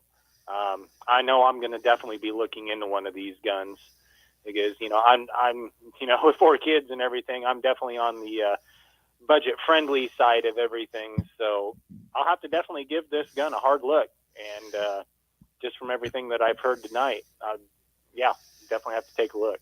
Awesome. Pat, it's good to meet you. I'm glad you called in, because you reminded me of something I wanted to point out. And, whether it's a cartridge, a bullet design, or a gun design, everything is designed with a specific purpose in mind, right? And so there's a reason that there are several, for anybody out there who's into woodworking or carpentry, there's a reason there's several different designs of hammers. They all have their own little niche, even though they all, from a distance, seem to be made for the same purpose. All guns are not created for the same purpose, right? And so our gun, we feel, is a pretty versatile fit. There's a lot of guns that are on the market that are better at concealment. They're a lot smaller. However, that's their primary function, is concealment. And so they're some of the hardest guns to operate. And there's nothing wrong with that. Sometimes you need a gun that is excellent at concealment. They have their place in the market. Sometimes you have guns that are excellent at accuracy, and they tend to have, going back to the earlier part of our conversation, a longer barrel and a larger grip. We feel that our gun is positioned squarely in the middle of that compact market with a 4-inch barrel, where it's not a subcompact and it's not a full size, but it can be used for concealment or to go have a good time on the range. It can be all the things you want it to be in either gun or whatever. Yeah, precisely. In a defensive situation, in a range situation, in a concealment situation, you can go out as a first-time shooter and say, hey, I'm going to spend $400 MSRP, perhaps less if your dealer sells it for less than that. And in my case, I've got interchangeable back straps. I've got 2 magazines. I've got a load assist. I've got a full cleaning kit, and I've got gun oil. I can essentially buy this kit in the complete case, and I can go have options of how I want to use it. Right, exactly, especially with all the accessories you've got there, because especially for the first-time shooters with that cleaning kit, that startup cost too. I mean, if somebody goes out, let's say Aegis, wink, wink, out there, thank you, Rod and Shelley, having to go out and buy a cleaning kit, and if, let's say, you get a good quality one, that's all zipped up, ready to go, even if it's a smaller one that's, let's say, ammo specific or caliber specific, to shrink it down instead of getting a big gun kit, like something from like Brownells or, something like that with a million brushes and stuff in it like that, that's still startup cost too. Yep. So that's great that's in there. So. Yep. We're excited. We're excited for all the reasons you just said, and I'm excited that that you see the value there. We certainly do. We maybe we're a little biased, but as a guy that had to get into the gun owning mindset myself within recent memory, It's intimidating. When you're a first-time buyer, it is intimidating. We have been around it for a while now, most of you guys longer than me. And so sometimes you forget just how intimidating that can be to the guy who goes, I'm going to buy it for the first time. I remember the first time somebody handed me a gun. Yeah. I felt like, am I holding it right? Obviously I know I'm not supposed to point it at anybody, but what's the etiquette here? The whole thing can be overwhelming. And so the lower you can make that barrier to entry, for the first time user, the better. Absolutely. Yeah, absolutely. I completely 100% agree. So, but yeah, anyway, that was my only kind of add-on for tonight. And I just wanted to thanks Ken. Thank you, Ken, for being on tonight. Sorry, I can't speak tonight. So yeah, good chat tonight, and Thanks, we will see you guys on the next one. We'll be here. Thanks for calling in, brother. Appreciate you very much. Great to meet you. All right. Thanks, guys. Yep. Bye. Bye. Hey, Trey, I see a couple comments on the side here. People asking about a holster. Yeah, so that was another thing. So Buck says the only thing that's missing is a holster. I was actually going to bring that to you because for someone that's going to get ready, let's say go out there and buy the holster, being this is a new firearm, have you guys worked with holster companies, or is there a holster out there that could fill? Oh, there it is. There you go. Talk about it a little bit. So we've got a couple of prototypes. I can tell you that there has been a gun sent off to a couple of the main holster manufacturers. So Alien Gear has got one. Watch their website. Some folks that we've really enjoyed working with. Trey, you and I talked, and Clove, we might have as well. Going down to the basement at SHOT Show is one of my favorite places to be. It's actually, where I have spent most of my time since I started going in 2014. There's a lot of awesome people that are set up there who are just hustling, moving, shaking, and have great products. Yep. We met some folks down there this year from Concealment Express. They've got Rounded as their brand of holsters. Awesome people. Yep. We love Rounded. So we've been working with them. There's a gun in their hands right now. They're working on several holster designs. One thing that's really interesting about Rounded for your viewers that haven't heard of them yet, they're a click fit and not a friction fit. And there's a huge difference on your experience into and out of the holster with those guys. And so their design audible is a big for some people, having that audible reassurance, maybe, if you want to call it that. You got it. And so like with a friction fit, you're really just kind of, that Kydex is molded around the whole body of the gun and it slides in and out. Of course, you can feel there's nothing wrong with the friction fit, but you feel that the whole body of the gun slides into and out of and is held secure by the whole body. Whereas these guys are really focusing on that trigger guard, and that click fit that you get is because the Kydex is very precision molded around that trigger guard. That specific. So we had a call the other day with Steve and Ben and the guys from Rounded, and they're fantastic.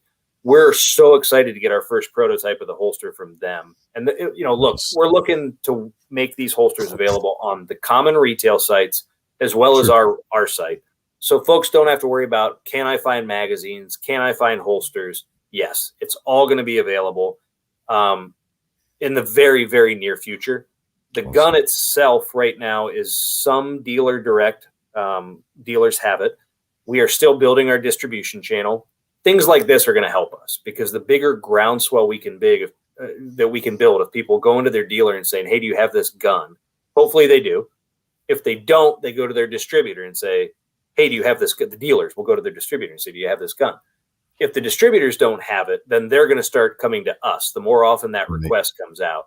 And then we can build the network. But it's going to work the same for holsters, for magazines. They'll be available on our website. And then hopefully in the next few months, it starts to become more universally available. So obviously the distributor deals are where you try to get the biggest bang because they're able to buy massive amounts. But you did say there are some dealer directs. So if let's say Pat in Nebraska wants his local gun shop to carry their gun, can his local gun shop contact you directly and maybe start a correspondence of bringing in directly to them? Yeah, absolutely. So, traditionally there's a couple different models. Some people do distributor only, some do dealer only, and some do dealer and distributor. So we're taking the latter approach. We will have this gun available through distributorship, who will then pass it on to their dealers. But if there are some of those dealers that are willing to buy with a little more volume, then they can kind of come in between there and have a direct relationship with us. Yeah. Now Buck out there, maybe this is in the tactical model, but is there the talk about optic slide cuts? Yes. So I mentioned that tactical model. Can you give that away yet? I don't know. It's okay. You cannot have a tactical model. Somebody earlier was on the sidebar here and they said, well, if it's not a threaded barrel, what's the point? Yeah. It's the same thing with a rear slide cut for the RMR. You got to have the tall front sight. You've got to have it. Yeah, absolutely. You got to have a threaded barrel. You got to have an RMR cut. You have to have a tall front sight post for co-witnessing. You have to have those things, right? Yep. Otherwise, you're not really dealing with a tactical gun. Well, you can call it what you want. Now, I don't run dots on my handguns. I never have. I don't like it. But I'll tell you what, I do like the higher sights, the optic cut, the optic sight size, just on a normal handgun. If it's cut for it, they've got the larger sights. I do like those sights. Now, we were talking about this. I'll bring Clover here in a second. He's got something that looks like, but speaking of sights, we met you at Range Day, but your booth that you were using was at another company's booth that are awesome people. But when you come to sights, are there going to be maybe some aftermarket options available for night sights and all of that down the road?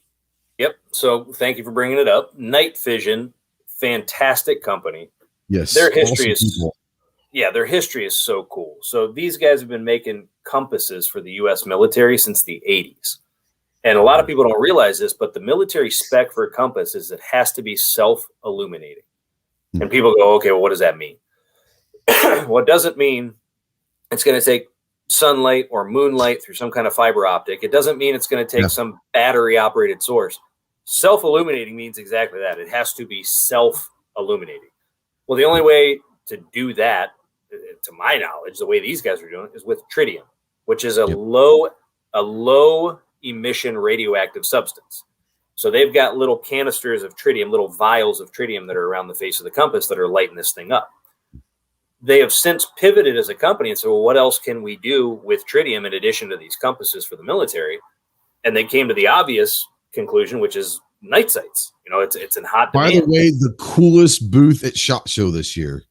They had the nightclub. You guys heard us talking about the club, and this was Night Vision.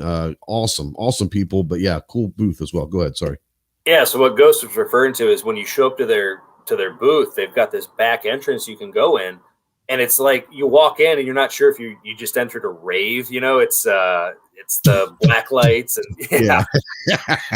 but they have a whole battery of guns you can select from to show their different styles of night sights, and then point them down range. Obviously, right. These guys they're true ground up designers. So if they have any OEM gun manufacturer that comes to them and says, hey, we want sights for our gun, or if they do it aftermarket and say we want to design night sights for that gun, they do that in-house. They're not grabbing anybody else's design files and just swapping out the dots and throwing in tritium. They're designing sights that are specific for each gun, each dovetail cut, whatever the case may be. And so for our gun, they're working on it. We're getting very close to the completion of the process. They want to have sights that look as close to the original ramp sights on the gun as possible. Sure. And obviously most of your viewers are going to be aware of what we mean by ramp sights, that they ramp up, at front and rear. The sights they're going to design will be so true to the original design that it doesn't matter if you have the factory original or the night sights. It feels and aligns the same way, which is what you want as a shooter. Sure.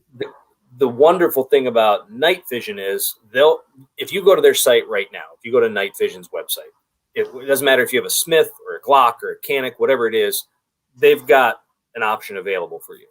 So we are partnering with them where you will have the option when you buy a BRG-9, you can either buy it factory direct with the night sights, or if you bought the standard MSRP version, but later decide, hey, as a Christmas gift to myself, whatever, you can come to our website or theirs, buy those night sights. If you've got the capability yourself, you slide it out the dovetail, you press the new ones in, or you take it to your local gunsmith. When you swap them in, you don't have to re-sight your gun because you're not dealing with a totally different sight configuration. it's true to the original OEM manufacturer design. Right. Chloe, I know you wanted to come in here a little second. Go ahead and do what you got to do. So back on the holsters just a second. Are blue guns going to be available eventually? Talking about holster companies, or are you just sending them out right now? Sending samples. I'll be completely honest. It was something that was not on my radar until very recently. And so I will just say it's a work in progress. Right. Yeah, sure. Because availability of those will certainly increase the amount of options out there. You've got a lot of, small mom and pop companies. To that effect, mom and pop companies, you were talking about the distributor, dealer direct models.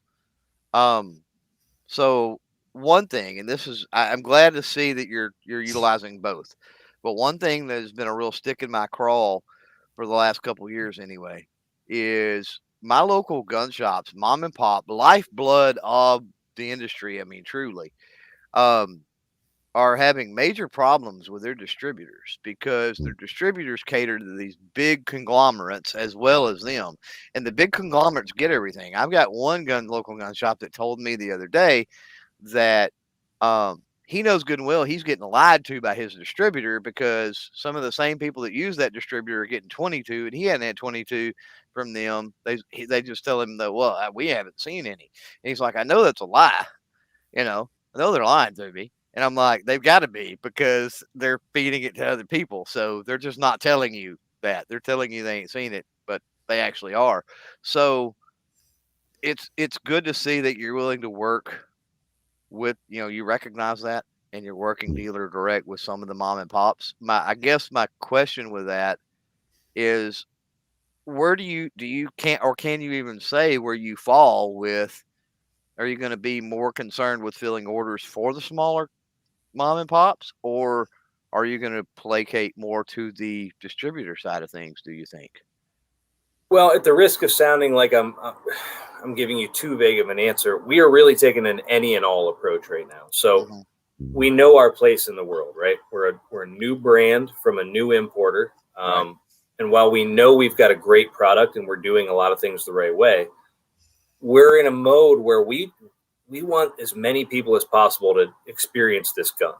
We just think it's good for the industry for people to feel a gun this good for $400 or less, depending on the dealer price. So there's nobody that we're going to turn away from a conversation. We have our dealer direct model on what the minimum order volume is and where that price needs to be. But if somebody calls up, we're not going to say, hey, we're too good or too big or too anything to talk to you.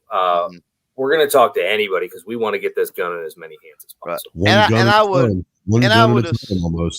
I would assume if you had a dealer contact you and they say, hey, I can't get any of these from my freaking distributor, right? At that point, there would be a conversation about, well, okay, forget the distributor. How can we get them to you? Right. Yep. On the night sights, on the night vision stuff being standard, that's pretty awesome. And just the fact that that's an option for those to come standard, and I'll tell you why. With a lot of the policies and other things that go on YouTube, there is occasionally some hubbub about modification that goes on. And so it's now going to be really easy to say that these are standard, right? It's like not modifying it. Come with this on there. These are a factory standard, sights on this from night vision. Yeah. So that's it. And that's trivial to most people, but as a creator, I'm like, wow, that alleviates a lot of having to explain or work around policies and stuff like that, which is kind of cool. Yeah. And the whole piece of modification or factory and, that was one of the first pieces of feedback we gave to the factory in Turkey was understand that the American market it's varied. Of course, there are people who just, they buy it stock, they shoot it stock and they leave it stock. And then there are people who are the complete opposite end of the spectrum where the very first thing they do is kind of like the Harley guy. Like, how do I make it my own? And so, we were very, or you order grips for a gun that you haven't even received yet. Right. Right, Clove? I mean, a little bit, man, a little bit, or We bumpers, ordered grips for something we know is coming in pretty soon. Grips. We're already ordering like accessories for it. It ain't even got the gun yet. grips, magazine bumpers. Yeah. What it is. It's what it is. I'm typically a guy who keeps my stuff stock. I try not to unless there's an absolute need to upgrade something. I try to keep my stuff stock most of the time. Well, and look, I was just going to say, well, when you're doing a review type stuff and review work, I mean, for the first couple of videos or something, you really need to do that. You need to showcase it, out of the box, stock, original, the way that it came before you move into something else. Because, as Ken said, I would say the vast majority of people never change, upgrade, do anything. Probably. Yeah. Yeah. And so we heard an amazing stat. We use an independent lab to certify the stuff that comes in because, we want to make sure we're being responsible before we take something to the American public and say, hey, we're going to have it independently tested. So we torture tested our own guns. We examined the lab results that came out of the factory, but we said we're still going to have this third-party lab who's very reputable, works with a lot of the major brands. We're going to have them certify this firearm and take it through all the drop tests, the safety tests, the bore obstruction tests, all that stuff. And having a conversation with one of their head engineers, he threw some numbers at me that blew my mind. He said that the data is overwhelming that says that 80% of the guns sold in the U.S. market never get more than 250 rounds through. 80%. No doubt. Yeah. He said only another 10% ever get more than 2,000 through them. And then it's that final 10% that's the guys that do the competition shooting, or they're the weekly gun club guys and the shooting league guys. But when he told me 80% get less than 250 shots fired through them, I about fell out of my chair. Yep. Nice. Yeah. And that's something that we in this community, most of us that shoot a lot, don't understand that concept, because we don't understand. If I buy a gun, see, one of those things, it sounds weird. Every time I get a new gun, I have like an internal rule that I have to shoot it within 24 hours of getting, or why the hell am I getting it?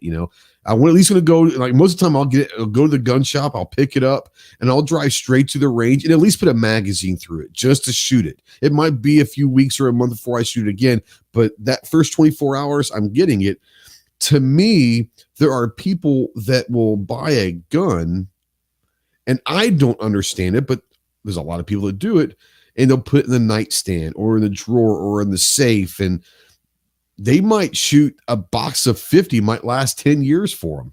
Mm-hmm. And I just don't understand that, but there's a lot of people that do that. That's just the way it is, Yeah, I think there's a lot that way. And also, for me, I own multiple firearms. I buy firearms for multiple reasons.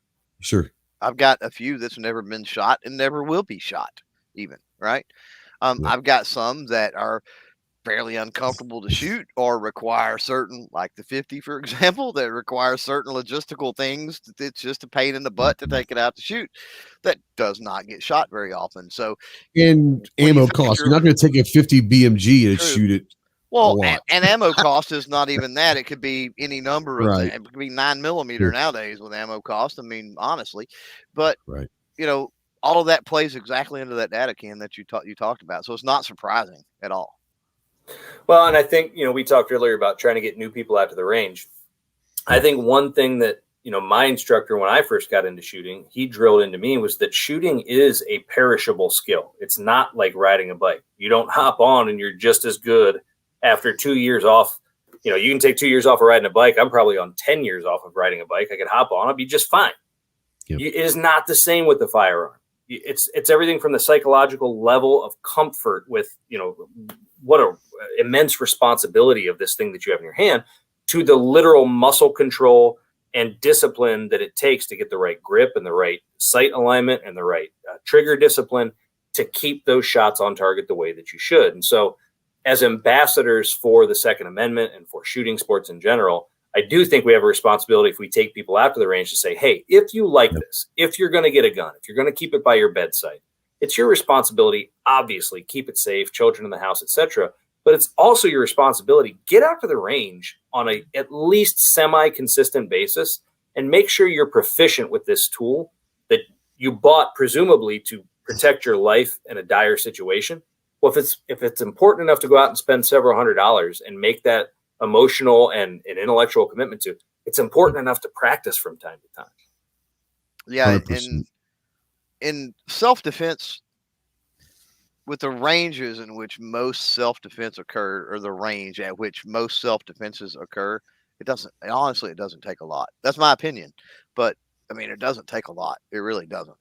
And so, yeah, you should be running through, ammo prices aside, I guess, availability aside. I mean, you should be running through, 50 round box every quarter at an absolute minimum. At a minimum. Yeah, at an I would say absolute minimum. now, back a couple of years ago, when you could get 9mm for $10 for 50 rounds, I could say that if you weren't putting 50 rounds a month, maybe something was probably, you needed to do a little bit more.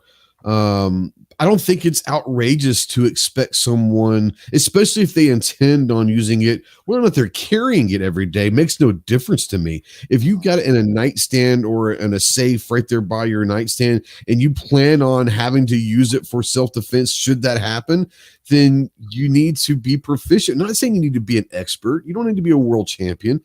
Be proficient in your shooting skills, and asking to shoot 50 rounds a month or 50 rounds a quarter, which gives you a 200 rounds a year, is not too much to ask, I don't think. Well, and coming back around with that to the BRG, I think. So, my daily carry for the most part is the Glock 42. I love it. I'm proficient with it. It's a joy to freaking shoot.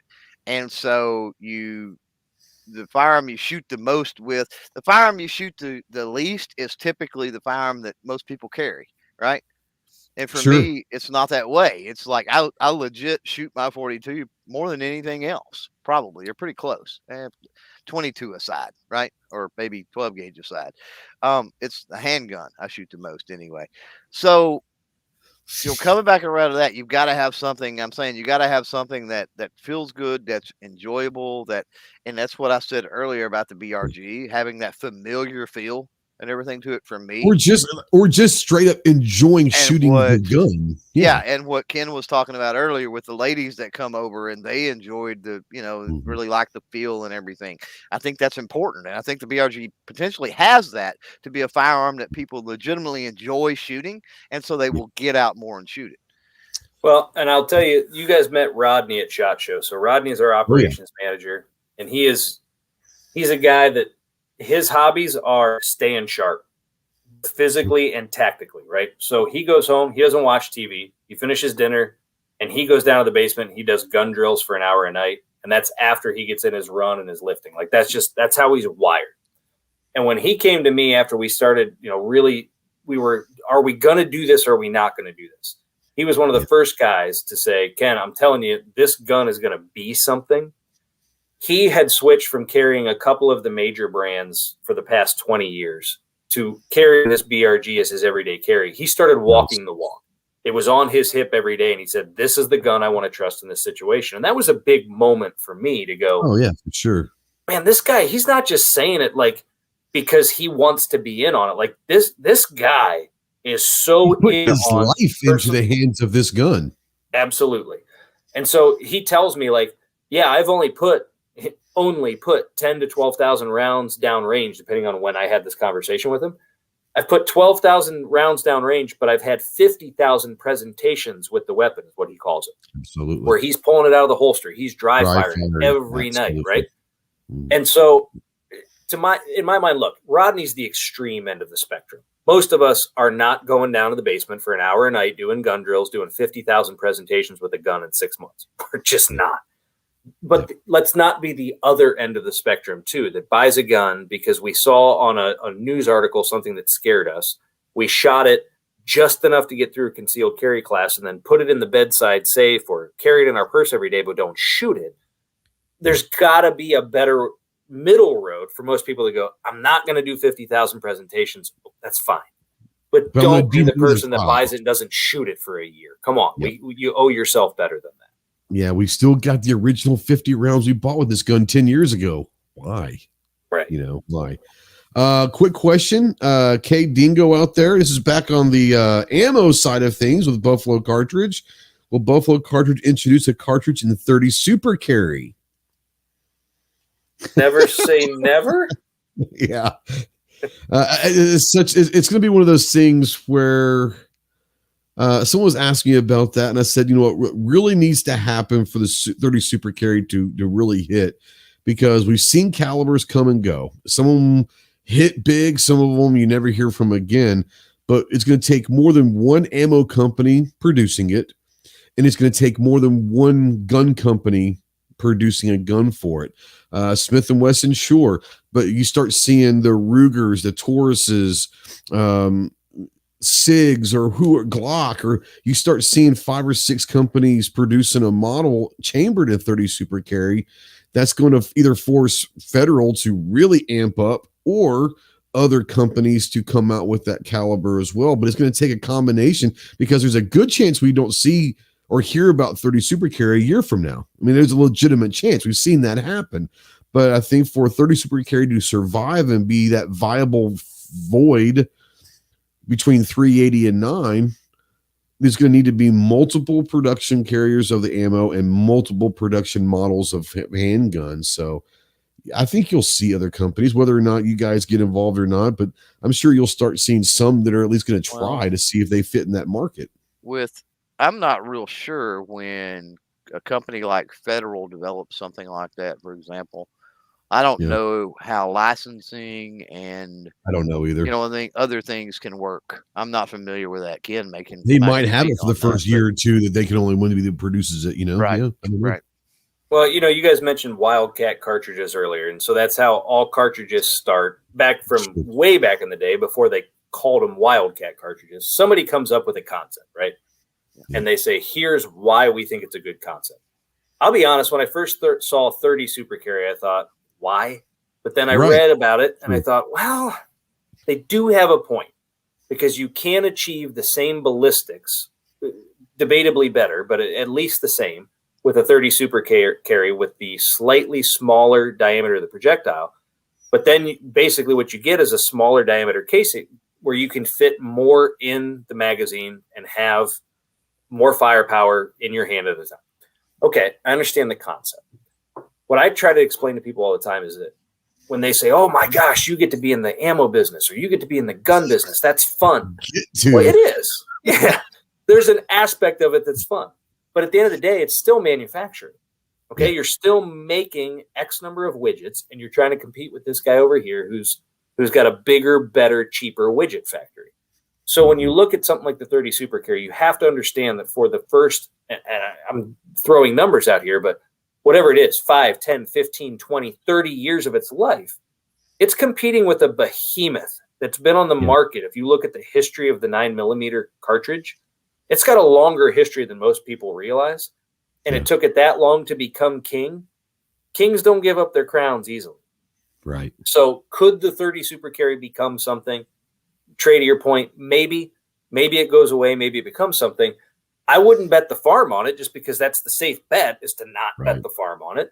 But is there some merit to that caliber? And does our industry somewhat thrive on people coming out with new things that folks want to innovate around and be part of? It's possible. There is some credence to why that caliber exists. But for a little guy like us, to answer Mr. Dingo's question here, no, I don't think you should expect to see us jumping on that bandwagon anytime soon. Well, and so the people that are only into, to bring this back around to a FUD chat, right? So people that are only into handguns or whatever, they don't realize the amount of rifle calibers that are out there, right? From Norma Magnum to Weatherby Magnum to Nosler to special cartridges, the Hornady special cartridges, and so forth and so on. And those companies still produce them to this day. And you know what I'm saying? They're not massive sellers or anything like that. So, is the 30 Super going to be the next big thing? Who knows, right? Who knows? And it's an uphill battle. But to say that it's going to die and go away and nobody's going to appreciate it or use it or whatever is something totally different. It's naive. Yeah. And you and I were talking about it in Vegas. I didn't go to shoot it Clover, as a matter of fact, I think I filmed you shooting it, but I had no desire to shoot it, but Clover shot it. And we were talking about it that night, maybe in someone's chat. I can't remember. But you made a great analogy. And he says, if you would have told someone, 15, 20 years ago that the 6.5 Creedmoor would be probably the most utilized long-range cartridge, whatever you want to call it, over the 308, it was like, you're absolutely crazy. There's no reason the 308 would ever be overtaken. Now the 6.5 Creed is a hugely, successfully hunting and competition caliber. Flip the script is a couple of years ago when the 224 Valkyrie came out, everyone said this is going to revolutionize. It's a 223 that can go 1,000 yards. This is going to be the next greatest thing. A couple years later, the Valkyrie's gone. Well, so it's just one of those things. I mean, does it have, just because something has a place in the market or a niche in the market doesn't mean that it's going to catch on. And it might catch on 20 years from now. The 224 Valkyrie might catch on 20 years. I'll use yours, Clover. The 300 Blackout, which was originally 30 years ago, the 300 Whisper. Yep. Took a long time for the 300 Blackout to become popular. So, it's been around forever. That's exactly where I was fixing to go. You read my mind because I was one of the first. I was one of the first ones, potentially in the country, certainly within the huge eastern part of Texas, because I had gunsmiths calling me all the time to build a 300 Blackout AR. And it's mainly because I had a lot of experience with the 300 Whisper previously. So. And all I heard was stupid niche cartridge, never make it, stupid, never make it, never get popular, stupid. Now you still hear haters today, right? But I'm talking that's all you heard back then. And look at the 300 Blackout now. How many people own a 300 Blackout now? How many rifles are chambered in 300 Blackout now? How many, you know what I'm saying? So it's one of the things where you honestly, you never know. Well, and G23 brings up the 303 British, and we were talking about this a couple days ago, actually. And I was like, I didn't even know people really still made the 303 British, because you don't hear many people saying, hey, can't wait to go to the range and shoot my infield. Right. You just don't hear that. So it's like when you hear people are still making 303 British, you're like, people are still making it. Well, there are people out there that still want to shoot specific calibers. Absolutely. Yeah. Yep. Dude, we've been going for 2.5 hours. I just looked at my clock and I had no idea. He's an hour ahead of us, and he's got a young lady waiting for him. His daughter's probably wondering where dad is right now. So, I want to bring Clover in real quick, give you a chance to talk about, you've got someone special coming on your podcast tomorrow. Do you want to talk about that? I do. How about that? Got somebody new that you guys have never met before. Now that we've taken basically every question that you could possibly ask him tomorrow, we've taken. I've been really. You better be ready for the FUD shit tomorrow, Ken. I'm just saying he's gonna FUD life it up. Yeah, I've been really quiet over here, but if you're out there and you're curious who that guest is going to be, you're going to have to hop on the channel page. And it's a surprise. I'm not going to tell anybody, but yeah. Then I've got Thursday. I've got Rob with Tusk on. That's going to be, I think, an interesting one. I'm not good at the whole cryptocurrency thing. I don't understand most of it and NFTs and all of that. But, as you know, Rob is the whole Tusk thing and Rob and related to the firearm industry and things like that. So we'll have that conversation from that perspective. And then dropped a revolver video today, trying to educate some people that don't understand things. They see things that come out nowadays and they think that it's some new stupid thing. And it's like, that's been around for like 150 years, bro. Right. Not something new, folks. So I thought, well, let me make a little deal kind of showing. I show a couple of fairly modern revolvers, and then I show one that's about 120 years old or so. That's basically the same exact design. Yeah. Now, the 120-year-old model, is that a refurbished one, or is it a real 120-year-old gun? No, it's a. I'm trying to think now which one it was. If it was an Iber Johnson or an H&R or an H&A, I don't even remember. But it's it's legit 1900-ish. But yours wasn't. It's not like a reproduction of a. Yours is like an actual old gun. Oh yeah, and that's nice. one of the beautiful things about the especially revolvers from the late 1800s, early 1900s, up until maybe the 19 teens, is there was tons and tons of companies making them. There's tons and tons of examples out there, all based off of, honestly, Smith & Wesson design, to be quite honest with you. But, they can be had pretty cheap. You can build a pretty good collection, and that's one of the things I've enjoyed over the years is finding different examples of those. But yeah, use one of those just to compare to actually the Barkeep boot, which some people wanted to complain about a couple things on that Barkeep boot that, I don't know why they did that. That's stupid. And I'm like, well, they were doing it 120 years ago. So, apparently it's not too stupid. There you go. Yeah. And go check out, he's got 3 or 4, 5, 6, I'm not sure, podcast set up from a lot of people from SHOT. We've got several on. We've got coming on next week. We've got Rob from Savage coming on. We got Kat from Global Ordnance coming on. We got Rob from Lionheart coming on. A lot of this stuff from SHOT, you're going to start seeing some of our favorite products that we saw at SHOT. We're trying to bring them in.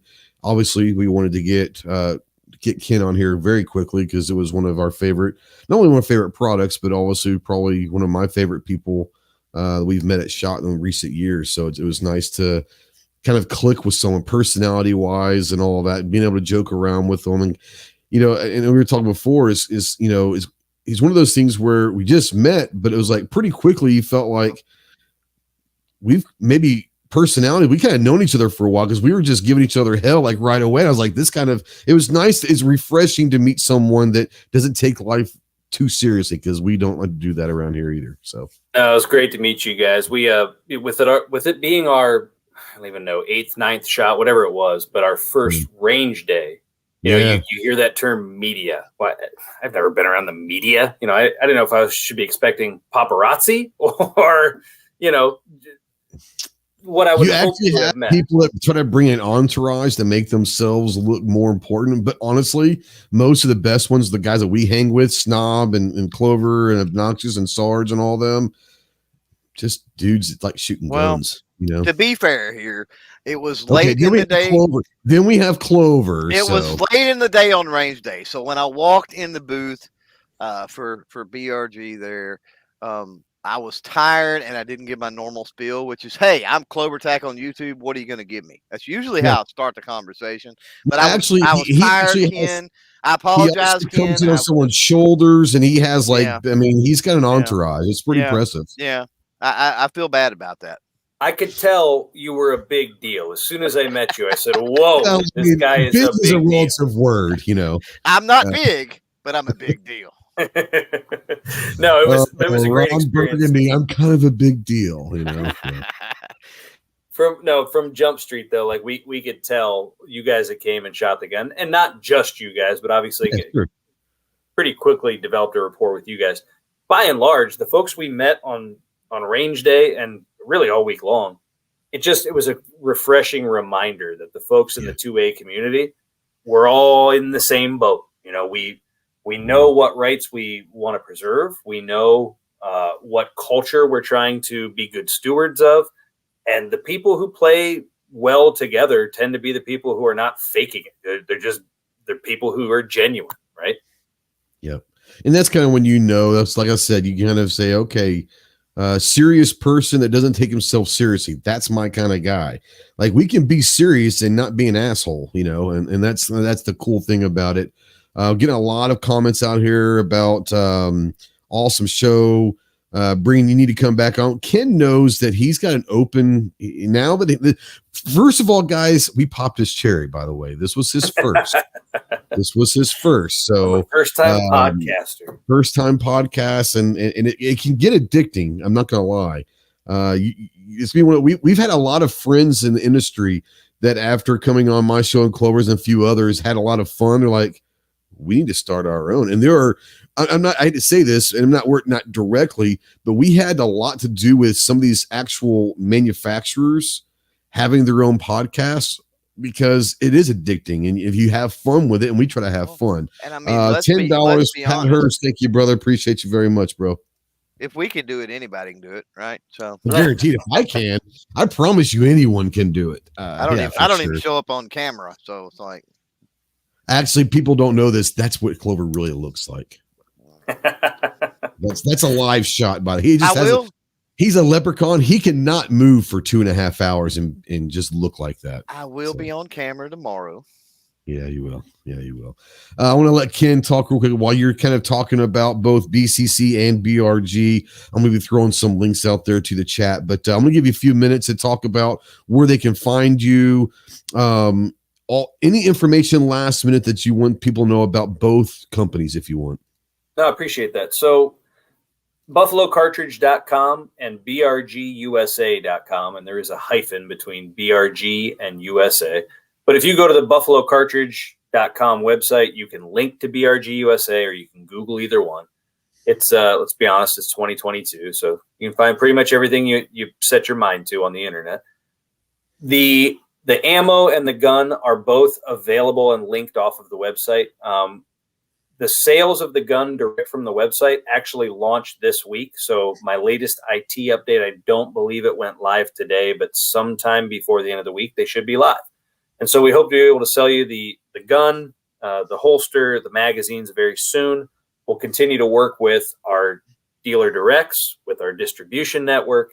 We're going to keep trying to build this thing organically, but really that's where anybody who is listening or watching, that's where you guys come in. We're trying to build a groundswell about this gun because the more people that go to their dealer and ask for it, then their dealer is going to go to their distributor and ask for it. And then their distributor is going to come to me and ask for it.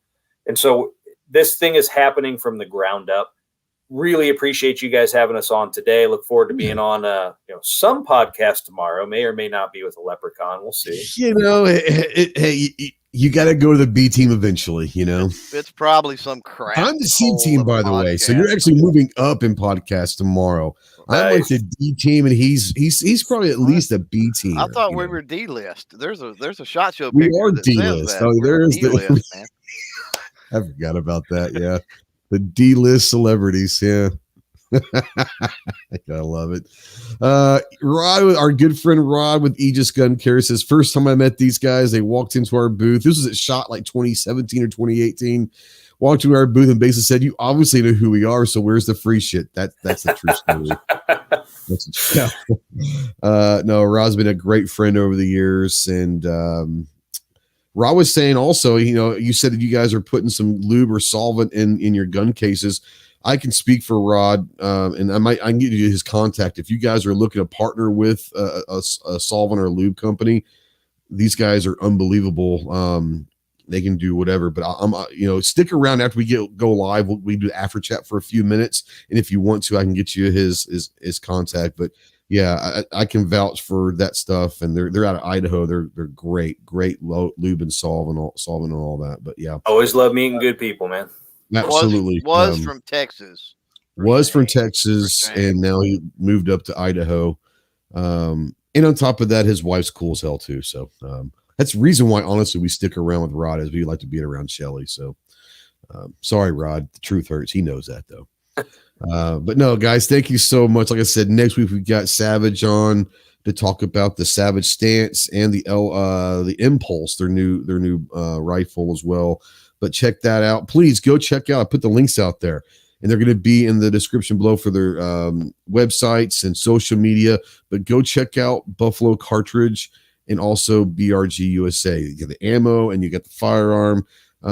We fired it. We love it. More importantly, we can vouch for the people. Ken is one of the real guys. Roddy's a great guy.